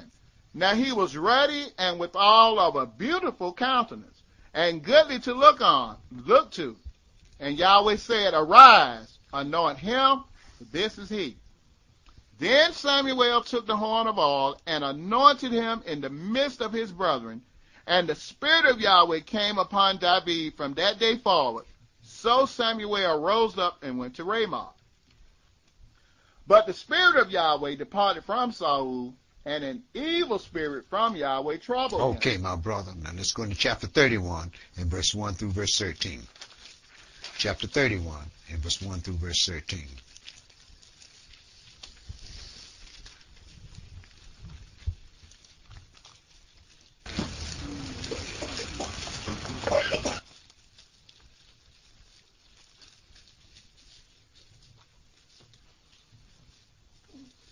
Now the Philistines fought against Israel, and the men of Israel fled from before the Philistines and fell down slain in Mount Gilboa. And the Philistines followed hard upon Saul and upon his son. And the Philistines slew Jonathan and Abinadab and Melchishua, Saul's son. And the battle went sore against Saul, and the archers hit him, and he was sore wounded of the archers. Then said Saul unto his armor-bearer, Draw your sword and thrust me through therewith, lest these uncircumcised come and thrust me through and abuse me. But his armor-bearer would not, for he was sore afraid. Therefore Saul took a sword and fell upon it. And when his armor-bearer saw that Saul was dead, he fell likewise upon his sword and died with him. So Saul died, and his 3 sons, and his armor-bearer, and all his men, that same day together. And when the men of Israel that were on the other side of the valley, and they that were on the other side Jordan, saw that the men of Israel fled, and that Saul and his sons were dead, they forsook the cities and fled, and the Philistines came and dwelt in them. And it came to pass on the morrow, when the Philistines came to strip the slain, that they found Saul and his 3 sons fallen in Mount Gilboa. And they cut off his head and stripped off his armor, and sent into the land of the Philistines round about to publish it in the house of their idols and among the people. And they put his armor in the house of Ashtaroth, and they fastened his body to the wall of Bethshan. And when the inhabitants of Jabesh Gilead heard of that which the Philistines had done to Saul, all the valiant men arose and went all night and took the body of Saul and the bodies of his sons from the wall of Bethshan, and came to Jabesh and burnt them there. And they took their bones and buried them under a tree at Jabesh, and fasted 7 days. Amen. That's about all I'm going to do today. And next week we'll pick it up at the crowning of Dawid.